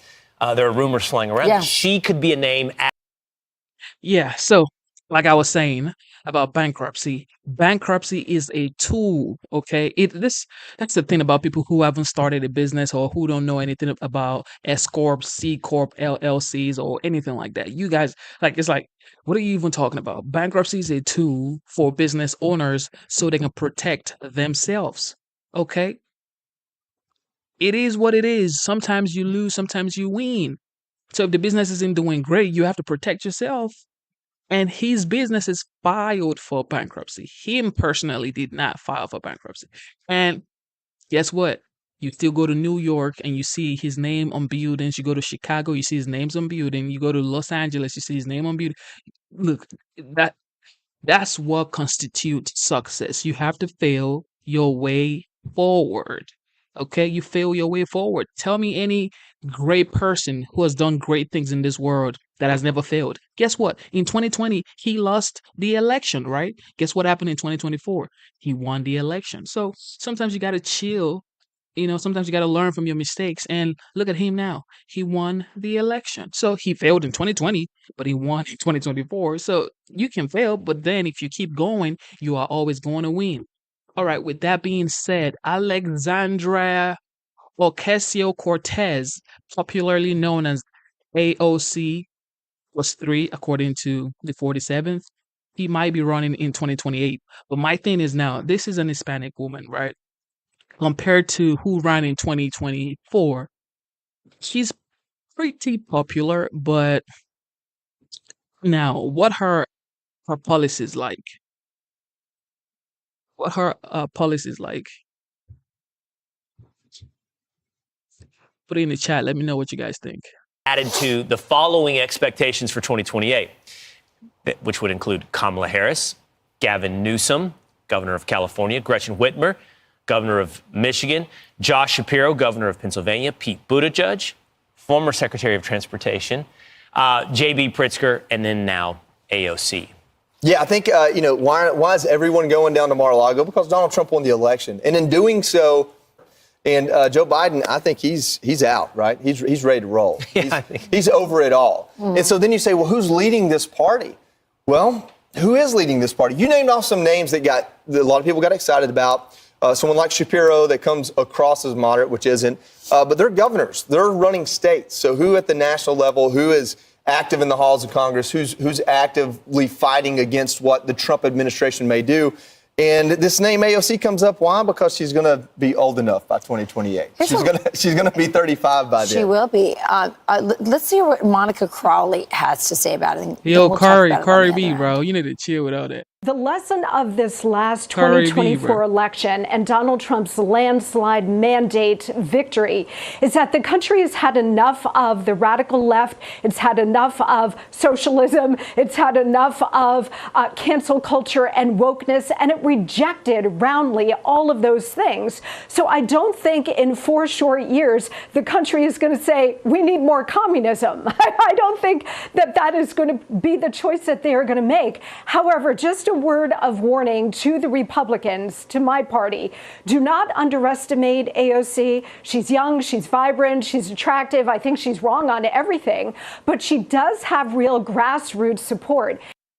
So I really want to focus on that last part of what Monica Crowley said. Do not underestimate her. I have said this from the moment that woman won that really unlikely election against one of the most powerful Democrats in her district. I look at all the people that we have up on the wall, and the one I would fear the most is AOC. One of the reasons is, first of all, she is adaptable. So as soon as... And this is what I'm saying. Like, this is what the Democrats always bring along to the people. They bring along people who are vibrant, people who are like, look at AOC. She's young. Like I told you, she is a beautiful person, like physically. So it's like they're thinking people are gonna get attracted to that. But the people are just tired, okay? The people are tired. What are your policies, bro? What are you going to do concerning the border? What are you going to do concerning the economy? What are you going to do concerning the foreign policies? What are you going to do concerning mortgage rates, concerning inflation? Like, nobody cares about all of that stuff anymore. This is why they lost in 2024. They said Kamala was an attractive woman and people are going to love her. That's what they said. And guess what the media said? They said he brought the same feeling that Obama brought in 2008. Now, when she lost, it's like, oh, well, because she wasn't popular enough and she didn't, and Joe Biden stepped down late. They never learned. If she's going to run in 2028, she better start talking to the American people. She better start like going out to podcasts and get her conversation right, because they're going to turn back in time and play all the stuff that she said. But I know for a fact she's way left. She is definitely way left. I don't know how she gonna win in 2028. That's just, look. AOC ain't got nothing. Like they better find somebody else. Okay, they better find somebody else, because this is not gonna fly. As this election happened, she quietly took her pronouns off of her website. Then she did this very fascinating Instagram Live segment where she said, hey, guys, I'm looking at the numbers here. There's a lot of people who voted for me. And just think about who she's going to be running with. So she's going to be running against somebody like J.D. Vance or somebody like Tulsi Gabbard. If Tulsi Gabbard runs in 2028, well, this is what I don't want, okay? I don't want Tulsi Gabbard to run in 28, because if she does run in 2028, I feel like she hasn't really grounded herself in the Republican Party yet. So it might be a bad move for her to run in 2028. But if JD runs and she runs for vice presidential seat, that might be a good move. But RFK for sure, RFK Jr., I mean, this guy already has so much support from people by just running independently, So it's like, let's see how he's going to perform in his HHS role. And let's see how that works for him. But J.D. Vance for sure. And this is another thing. Like, where has J.D. Vance been since the election was, announced that the 47th is DJT.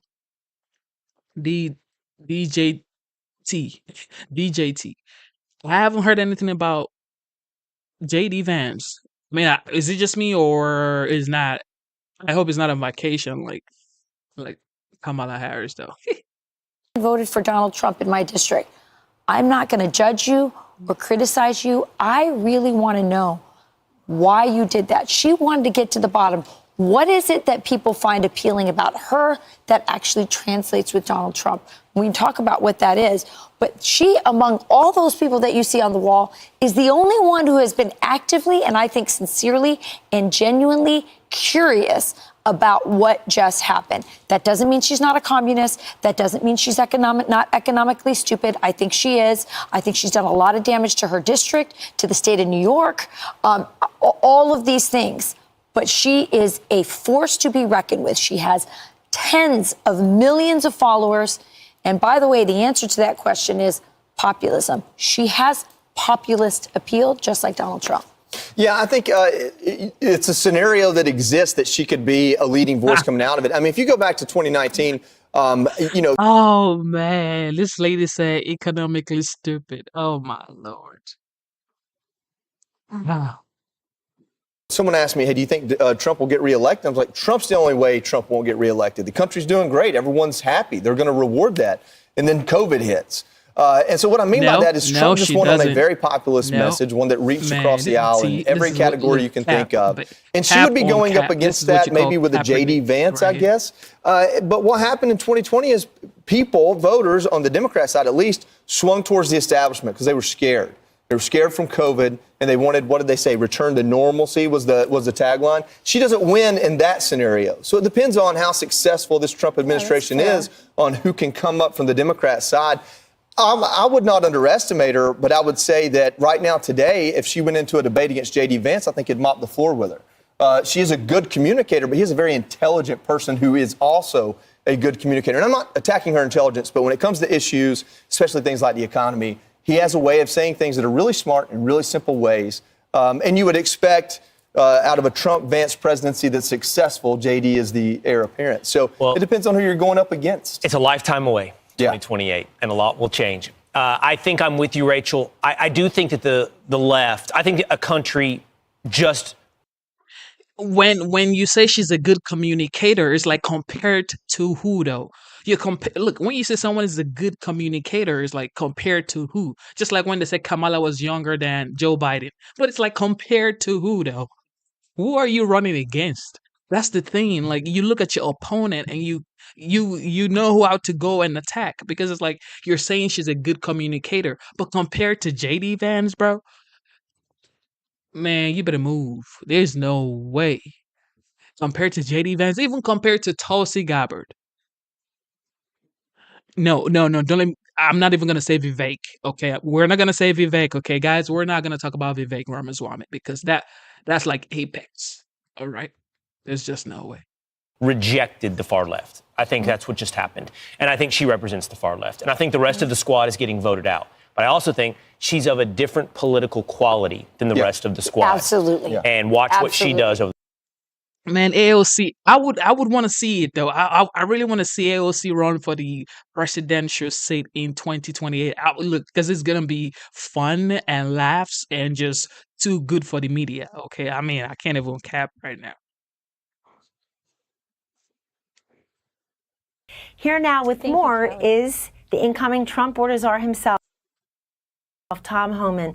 Tom, welcome to the show. Would you please comment on the specific granular plan that Sarah Carter has reported on, how in fact you're going to use trains, planes, and automobiles to repatriate these illegal migrants back to their home countries? Well, as Sarah said, look, me and Governor Abbott, we're not waiting until January 20th. I've been on to Texas. We're already meeting. We're planning how we can work together to help Texas, secure their border at the highest level ever. He's done a great job. Illegal immigration in Texas is down 86% because he put in place a lot of Trump's policies, right? He's building border barriers like President Trump did. He's adding consequences for those who cross the border illegally. He's arresting them for trespass. And people need to understand DPS has done a lot. Not only is Governor Abbott's action protecting Texas, they're protecting the United States because most of these illegal aliens aren't staying in Texas. They're moving out of the country. Every ounce of fentanyl his trooper sees is less overdose deaths. Every person they arrest for trespass is one less getaway. So they get fingerprinted, they get vetted. At least we know they're not terrorists. But we're going to follow that model across the southwest border. But my plan is, and I've been very vocal about this, we're going to contract as much work out as we can. Work that doesn't require a badge and a gun, because I need badges and guns on the street to do the deportation operation. So when it comes to driving bus transportation, whether it's ground or air, whether it's processing, whether it's some other administrative duties, contract that work out. Because right now we got badges and guns doing that work. Get them out of that administrative work, put more on the street, and that's what we're going to do. And if these sanctuary states and cities keep pushing back, I'll have the extra resources to double manpower in those sanctuary cities. Because if we can't arrest a bad guy in the jail with one agent, it means I got to send a whole team out in the field to find this person. And for officer safety reasons, we need a whole team rather than just one person. So this is the plan we're putting together, and Governor Abbott's coming to the table. He's the first one to come to the table, and I accepted it and shook his hand and said, let's go, let's move forward, let's do it. Tom, I know that you often talk passionately about the humanitarian crisis that is our border crisis. You have some of these Democrats don't seem to care, and when babies are drowning in the Rio Grande, don't say a word about it, including our border czar, Kamala Harris, most days. We don't hear them talk about the 10-year-old boy being abandoned by the smugglers, the 2-year-old girl left by herself, 2 years old, Tom Homan. And yet I feel like they're waiting for their photo op, and they will resist the efforts that you and President Trump are trying to put forward and make sure that they're showing the big bad evil guys are separating families and people are crying they're being deported. Bring us forward a little bit. What will this look like? Will it be orderly? Will it be humane? How are you guaranteeing that? Because you're already getting so much resistance from the same mayors and local officials who know this has been draining their resources, know how angry their residents are about illegals coming there getting cash and debit cards and cell phones and clothing and hotel rooms in a place here like New York City, let alone a New York City school child's desk in a classroom. Tom, how will you do it in a way that people know you adhere to the law, this is enforcing the law, it is humane, it is fair, and it is just and legal? Well, look, open borders are not humane. The only thing on that border right now that is humane are the men and women wearing that green uniform. They save thousands of lives every year. I've seen these men and women give CPR to babies that were thrown into the river by the cartel, because when they're chasing the boat of a smuggling load, so what the cartel members do, throw the baby in the water, then the Border Patrol have to jump in the water and save that baby rather than arresting the smuggler. Look, I've held dying children, I've held dead children. I've talked to little girls as young as 9 that were raped multiple times by criminal cartels. The border, open borders, cause death. They cause a rise in sexual assault of females and children. Under this administration, open border, sex trafficking is up over 600%. The number of people off the terrorist watch list is at a historic high. The amount of fentanyl coming across the open border have killed over 250,000 Americans. And that's just what open borders does. When President Trump had the most secure border of my lifetime, illegal immigration down 90%. When 90% less people were coming, how many babies weren't dying? How many women weren't being sexually assaulted? How many no-inspected terrorists didn't make in the country? How many pounds of fentanyl didn't get in the country, kill Americans? Secure borders saves lives. But and that's where the humanitarian piece comes into place. Under Joe Biden, historic number of aliens have died crossing that border, 4,000. 250,000 Americans have died. The open border policies are killing aliens at record numbers, killing Americans at record numbers, and we're going to put a stop to it, and we're going to secure the border. As far as sanctuary cities, I find it hard to believe that any mayor or governor wants to push back on ICE, because the president's been very clear. Right out of the gate, we're going to concentrate on public safety threats and national security threats. What elected official wants to tell his constituency, I'm okay with public safety threats in my community. I don't want ISIS help to remove these public safety threats. That's their number one responsibility, is the safety and security of the public of their communities. If they don't want to do it, ISIS is going to do it. And with all the death threats and all the negative press for now, they can keep screaming all they want. ISIS is going to do this job. I'm going to do this job. We're going to make these communities safer, and we're going to enforce the law. And if they don't want to help, instead decide don't help, fine, don't help. But don't get in our way. And I've said this for the past week over and over again. Do not harbor and conceal an illegal alien, knowingly harbor and conceal an illegal alien from us, because it's a crime. Don't impede us because it's a crime. Don't obstruct because it's a crime. If you want to sit aside and let us do your job of securing the communities, fine, we'll do that. But don't cross that line. Tom Homan, you were a great colleague of mine and ours in the first Trump term, and you were one of the first appointees that he named, because he takes very seriously the need to do everything that you're describing. And Tom, when I interviewed you for my Here's the Deal show on Fox Nation, you made very clear that Biden and Harris really were the first administration in a long time who didn't make moves to secure the border. In just the remaining seconds we have, can you tell the audience why that would be? What commander-in-chief, what president and vice president would take steps that don't secure a border? Why? He was the first president in history of the nation who came in and unsecured a border on purpose, not because of mismanagement, not because of incompetence, by design. They want this open border. They obviously think these millions of people will be future Democratic voters, but also he overturned the Trump census rule, which millions of people in sanctuary cities recounted the next census. And what does that mean? More seats in the House for the Dems. But I tell you what, the Trump team coming to town, we're going to take control January 20th, and people are going to be held accountable. We're going to be very transparent. We're going to get behind. What did the United Nations have to do with this open border crisis? Who in the administration, the Biden administration, opened the doors on this humanitarian crisis? What NGOs were involved in this? We're going to be very transparent to American people, and we're going to tell them the truth, what happened on this border. Again, by design, and we're going to let the American people know who was involved, why, and hold them accountable. Tom Homan, thank you so much for joining us. Thank you for tuning in to the live show. You know what time it is. It is your boy, Genesis. People say Tom Homan's face looks like the border wall. Is that true? Let me know in the chat. This man ain't playing around. He has been appointed the border czar, and he is taking this job seriously. He's one of those people that you give them an inch and they take a mile. He's definitely that kind of person. If you see his face, he's saying, we want to secure the border, the southern border to be precise, and make sure that every,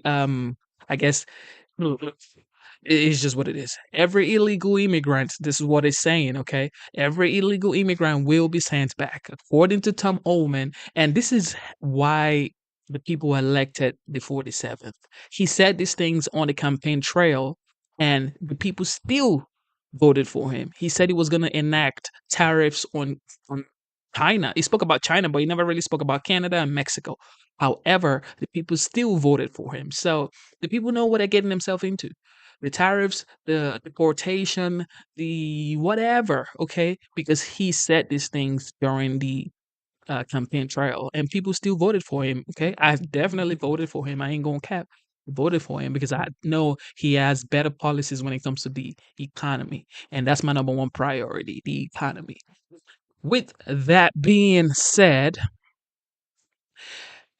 Chicago Federal Reserve Bank president is saying that we are on the path to lowering the rates. That's just wow. Told you the rates are going to go lower. Daddy's home. Fox Business Alert, bond traders and investors are marveling at the retreat in the 10-year Treasury yield. Friday, it closed above 4.4%. Right now, it's at 4.27%, down nearly 13 basis points on the session.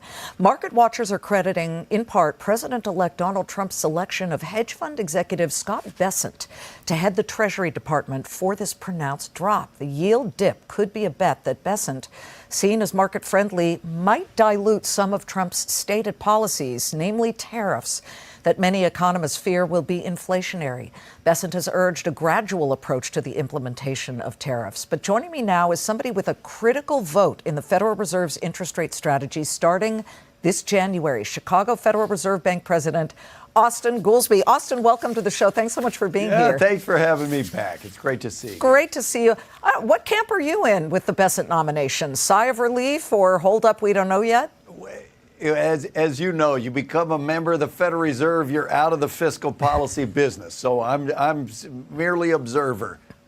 You're observer, but you're observing 10-year yields cratering, basically. I mean, if you look at how many basis points it has dipped over the past week and a half, but certainly since the announcement of a more potentially moderate Treasury Secretary when it comes to tariffs, it's pretty interesting, isn't it? I mean, and yields have been climbing even after the Federal Reserve in September dropped rates by half a percent on the short rates. Yeah. Yes, look, if you take a step back and you compare yields now to what they were in the spring, so you take a kind of a longer view, there hasn't been as much movement as there's been a lot of volatility in the short run. For the group that thinks that was mainly driven by changes in expected inflation, my only observation is we have market measures and estimates of what expected inflation is going to be, and you haven't seen the movements nearly as pronounced in inflation, so that's probably not the main reason. I think part of the long rates, of course, are they embody a path of what they think the Fed is going to do over time. So as the market starts changing how fast or how slowly they think the Fed is going to be cutting rates, that's going to affect what the level of these longer treasuries are going to be. So I wonder if there's a little bit of a reflection problem partly in that too. Well, is there a question, do you think, about what happens in December? We have the final meeting for the Federal Reserve in just a couple of weeks. If you were a voter, what is the important message you would send to the markets when voting for another rate cut? Well, look, you know I don't like tying our hands ahead of time before we get all the data that we're going to have and before I've heard what the other members of the FOMC, what they have to say and where their opinions are. That said, I think the longer through line over the last year has been inflation's coming down, the unemployment and the job market has cooled to a level that looks pretty sustainable. That's about what full employment is. And that's why, as I look at the dot plot and what all the members of the FOMC say they expect for rates over a year, by the end of 25, I think rates go, if conditions continue like they have been continuing, rates go lower than they are today. And whether that takes place in December, takes place in January, how fast that happens will be determined by the outlook and the conditions. But the through line to me is pretty clear that we're on a path and that path is going to lead to lower rates closer to what you might call neutral. Is that the right move? Because we're getting a bunch of data in the next couple of weeks. But if we look at the data that we have gotten, for example, we're waiting on October PCE. That's the personal consumption expenditure. It's the Fed's preferred inflation gauge, particularly the core. The expectation month over month on the headline is like a gain of 0.2%. That's pretty calm. Year over year, up 2.3%. Core, though, up 0.3%. Year over year, up 2.8%.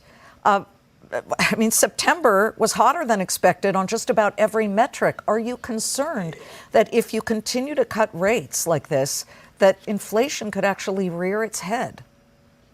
Look, everything's always on the table. And if the economy looks like it's overheating, then the Fed has to deal with that. Now, I've been a little skeptical that this is what an overheating economy looks like. And I just caution everybody on inflation. That's a noisy series. It's up, it's down. We take longer averages for a reason because we don't want to overconclude anything from 1 month's data. I think the broad through line has been the newer months of inflation coming in oftentimes below what was expected, but not that far above the 2% target. And thus far, barring some change, I feel that that's the path to 2%. So conditions and outlook will adjust the speed at which we do this, but barring some sign of actual overheating of the economy, I still feel comfortable saying that if you look at the broad dot plot, rates have a fair way to go down before they will get to something like neutral. And if you've got inflation coming toward the 2% target and you've got unemployment rising but getting to something like sustainable full employment, you better be careful adding cold water to the bathtub if you got the temperature about where you want it. All right, I get that. But if we're looking at rates right now, they're at 4.5% to 4.75%. That's the Fed funds rate. Where's neutral? I mean, how much lower do you need to see it go before you're comfortable? Yeah, I mean, you only know neutral by, as the chair said, by its works in the economy. And there are some lags to monetary policy, so you can't just do that on a monthly basis. That, hey, we got 1 month numbers, and so we know. I think that if you look at the dot plot, there's a range of estimates, let's call it, projections. But where are you? I'm closer to the median on those.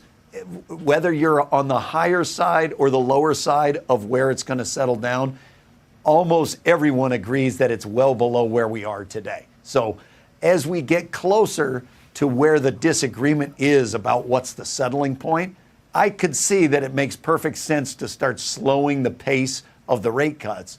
But I don't really see, barring some convincing evidence of overheating, I don't see the case for not continuing to decline, but to have the Fed funds rate decline, because everybody agrees it's well below where we are today.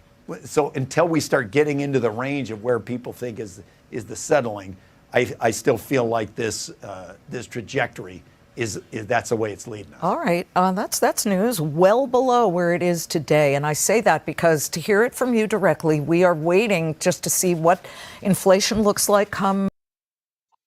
Thank you for tuning into the live show. Well, I don't know why he's not, being precise. However, I get it. He doesn't want to spill the beans now, and it's like, well, this guy, the president of Chicago, Bank of Chicago, said the rate cut was gonna be da da da da da. So I get it, but being precise and hearing from him directly would be much more better. But we didn't hear anything directly from him.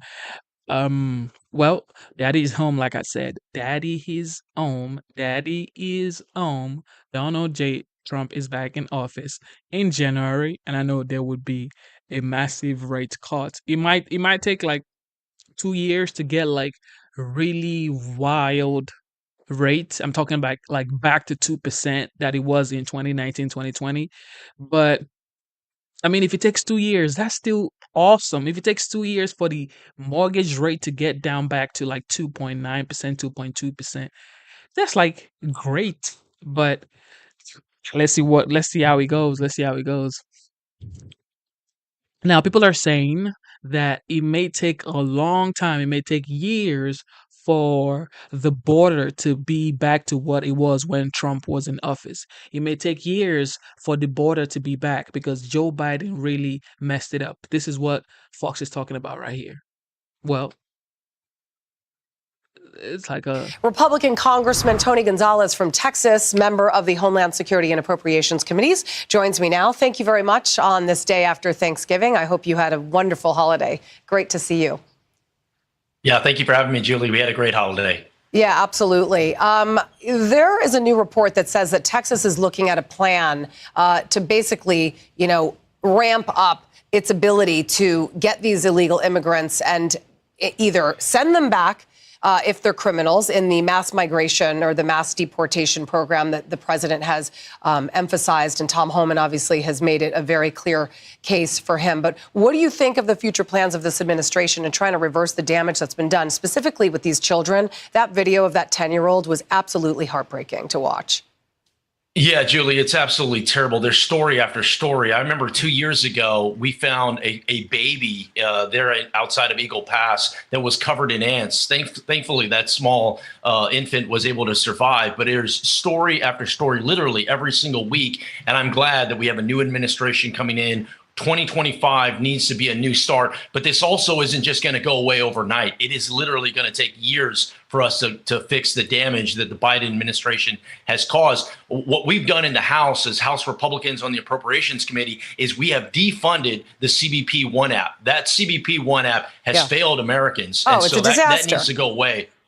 I want to talk about that. I don't understand who in their right mind thought that this would be a good idea. That recent report that we just mentioned from the DHS Inspector General finding that federal agencies didn't fully assess the risk of releasing non-citizens without identification into the U.S., essentially allowing them to travel anywhere they want in the United States without an ID. That report said that it may inadvertently increase national security risks. Oh, you think? I mean, they didn't fully assess the risks. What do they think was going to happen after they gave migrants the CBP One app or DHS-issued immigration forms, which basically allows them to fly around for free around the country without having to show ID or passports? And not only that, they can connect to other flights. So there's no way you're going to track them. So you're essentially saying you get a free pass. You're exactly right. And this is what the Biden administration has done is they started by not being transparent and trying to sell one thing to the American people. And at the end of their administration, they were open about what they were trying to do. Essentially, the last chain in this smuggling episode was being paid by taxpayer dollars. You have people unvetted. They're going all over the country. They completely circumvented the system using the CBP One app. So once again, House Republicans, by using the power of the purse, we've zeroed that out in this year's appropriations. That's a start. We need to get that over the finish line. The other piece of it, too, is Mexico plays a part in this. And look, Mexico is Texas's #1 trading partner. We want to be partners. But for 4 years, the Biden administration has allowed Mexico to get away with murder, literally, by allowing fentanyl and all these criminal aliens into our country. That has to stop. And this is where I appreciate President Trump being firm with some of our neighbors and saying, hey, look, that there's a new sheriff in town and there's going to be a different way of doing business. It's long time Americans get put first in this equation. Yeah, well, that's where Trump's tariffs on Mexico are going to come into play. And that's why the Mexican president all of a sudden is starting to play ball, because she knows that this president is going to mean business when it comes to stopping the illegal flow of migrants into this country. I want you to listen to this. Texas Governor Greg Abbott, as you know, notching a legal win in his fight to use razor wire along his state's border in order to deter illegal migrants. There's a federal appeals court which blocked Biden officials from removing the razor wire set up in Eagle Pass. It ruled that it was wrong for them to cut the wire back in December of last year. Incoming border czar Tom Homan telling the New York Post, and I quote, "We're going to help them finish this job and secure Texas, and we're going to work in partnership." And Abbott doesn't have to worry about this administration suing him to secure his state's border. So finally, the governor has some power back in his hands. This is something that he's been trying to get the Biden administration to do, to cooperate with them. But instead, they've bussed these migrants into Democratic cities to try to sort of show the administration who's boss, but really who's suffered mostly are the taxpayers that are now footing the bill. So what do you think? What do you think of this? Yeah, Julie, for 4 years, Texans have had to go it alone. Not only go it alone, we've had to fight the federal government to basically keep us safe. And that's coming to an end. You know, you look at essentially what the governor is trying to do is just keep Texans safe. And you know, last Christmas, I was there in Eagle Pass. It was literally the worst I've seen it. Tens of thousands of people coming over daily, and the only thing that was stopping them was our Texas DPS doing its job to keep us safe. And what I said then rings true today. What about us? What about our lives? What about our safety? What about as American citizens? What about us? This is where the Biden administration has failed us all, and has put other people ahead of us. What you're going to see is a big shift in 2025, and that starts with securing our border. If somebody comes over illegally and they do not qualify for asylum, they need to immediately get sent back to their country of origin, not bused, not flown throughout the country, making Americans' lives less safe. Once again, what about us? I think that's coming in 2025. Yeah, well, that was what Title 42 was supposed to do, but then the Biden administration upended that. There's also the humanitarian crisis to keep in mind, the 300,000 children that have crossed over our borders under this administration, and they don't know where their parents are. They don't have, listening to 10-year-olds sit there at the border with a cell phone, crying, having no idea where this family is. I have a 12-year-old, an 8-year-old, a 14-year-old. I cannot even imagine. It is heartbreaking to watch as a parent. It's just awful. A generation of kids have been lost, regardless of their legal status. A generation of children have been lost because of the Biden administration. It's horrifying. Congressman Gonzalez, great to see you. Thank you very much for your insight. Appreciate it. Have a great weekend. Thank you, Julie. Thank you for tuning in to the live show. You know what time it is. It is your boy, Genesis. You guys are the best. All right. If you haven't subscribed to the channel, consider subscribing to the channel. And if you haven't double tapped your screen, let me show you how to like this stream, okay? This is my phone. You double tap twice. That's how to give this video a like. One more time. You double tap twice. And you're going to be able to give this video a like. Okay, with that being said, we're going to keep going, and this may be the last one, but we're going to be back maybe by midnight. And because I see some of our guys, they're not here right now, but I guess because they're used to night streams. Let's go. Later today, the San Jose State University women's volleyball team will compete in the Mountain West Tournament final. Now, this comes after a transgender athlete on San Jose State's team prompted Boise State to forfeit. That's one of multiple teams that have refused to compete. This right here is just too funny. This is too funny, okay? This right here is too funny, and it's sad. It's funny. It's a bittersweet situation. Actually, this isn't a bittersweet situation. This is just a sad situation that ends up being funny against the player. Our next guest is the captain of the University of Nevada's women's volleyball team, who also forfeited their game against San Jose State back in October during the regular season. Sia Li'i joins us now. Sia, thank you so much for being with us this morning. So you're seeing this unfold in the Mountain West Tournament, San Jose State forwarding on until the championship game via forfeit. What does it make you think? It's unfortunate that it has come to this, where women like me in our conference have to take a stand and forfeit against this discrimination that we're facing. But I'm proud of the Boise State team for standing their ground and really standing up for what's right. Really just taking a stand and saying, hey, we're not playing against this biological male, because they don't belong in our sports, in our locker rooms, and they don't belong invading women's spaces. Now, tell me about, so it's the University of Wyoming, Utah State, Southern Utah State, University of Nevada, Boise State, who have forfeited games against San Jose State. And again, some of them now in the Mountain West Tournament. What do you think, what do you hope, and what do you think will be accomplished through the forfeits? I think it sent a really big wake-up call to the nation.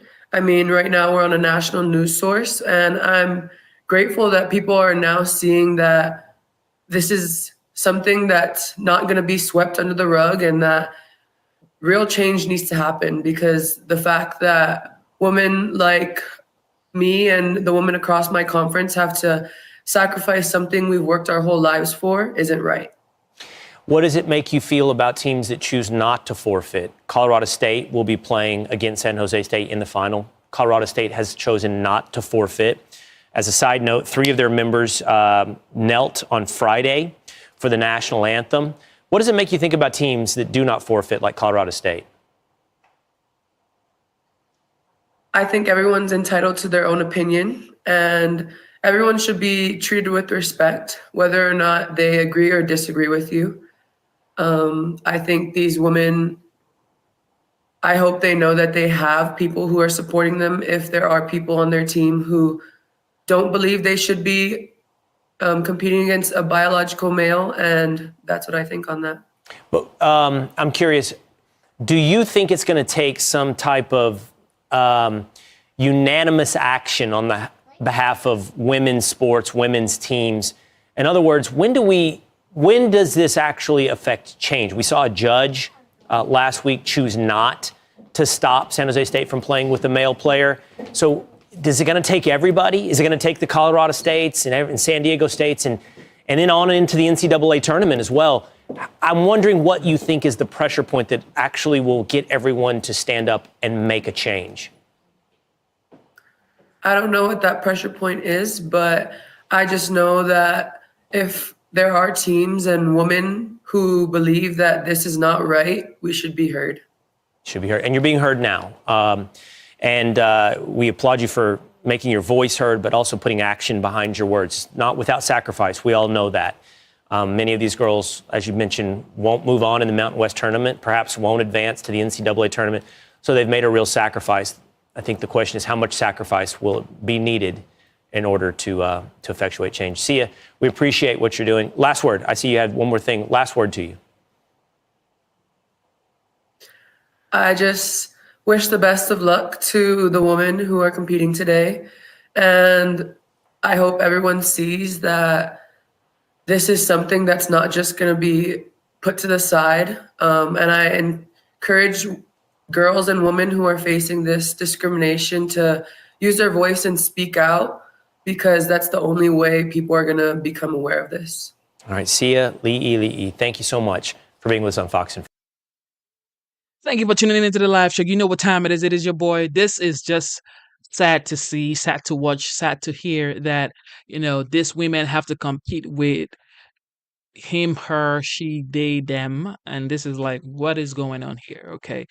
Back in the days, it used to be kneel for African American. Now you're kneeling for she, they, them, it, us. Like, everything is just going out of whack, okay?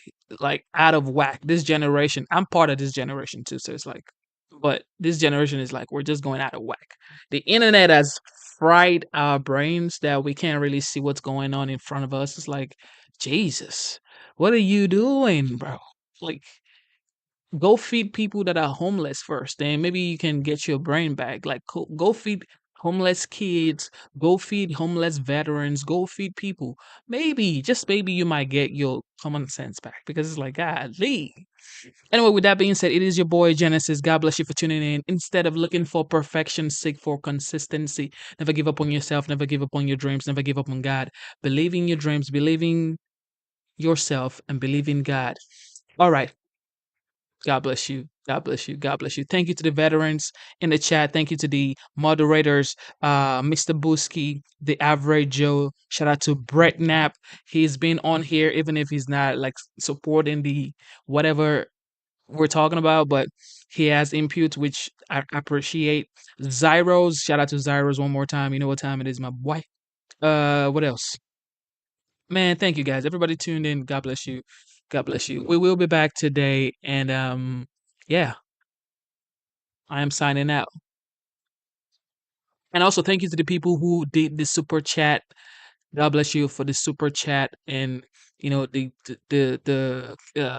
donations. God bless you so much. Thank you for the donations. Thank you for the super chat. Thank you so much. I am signing out.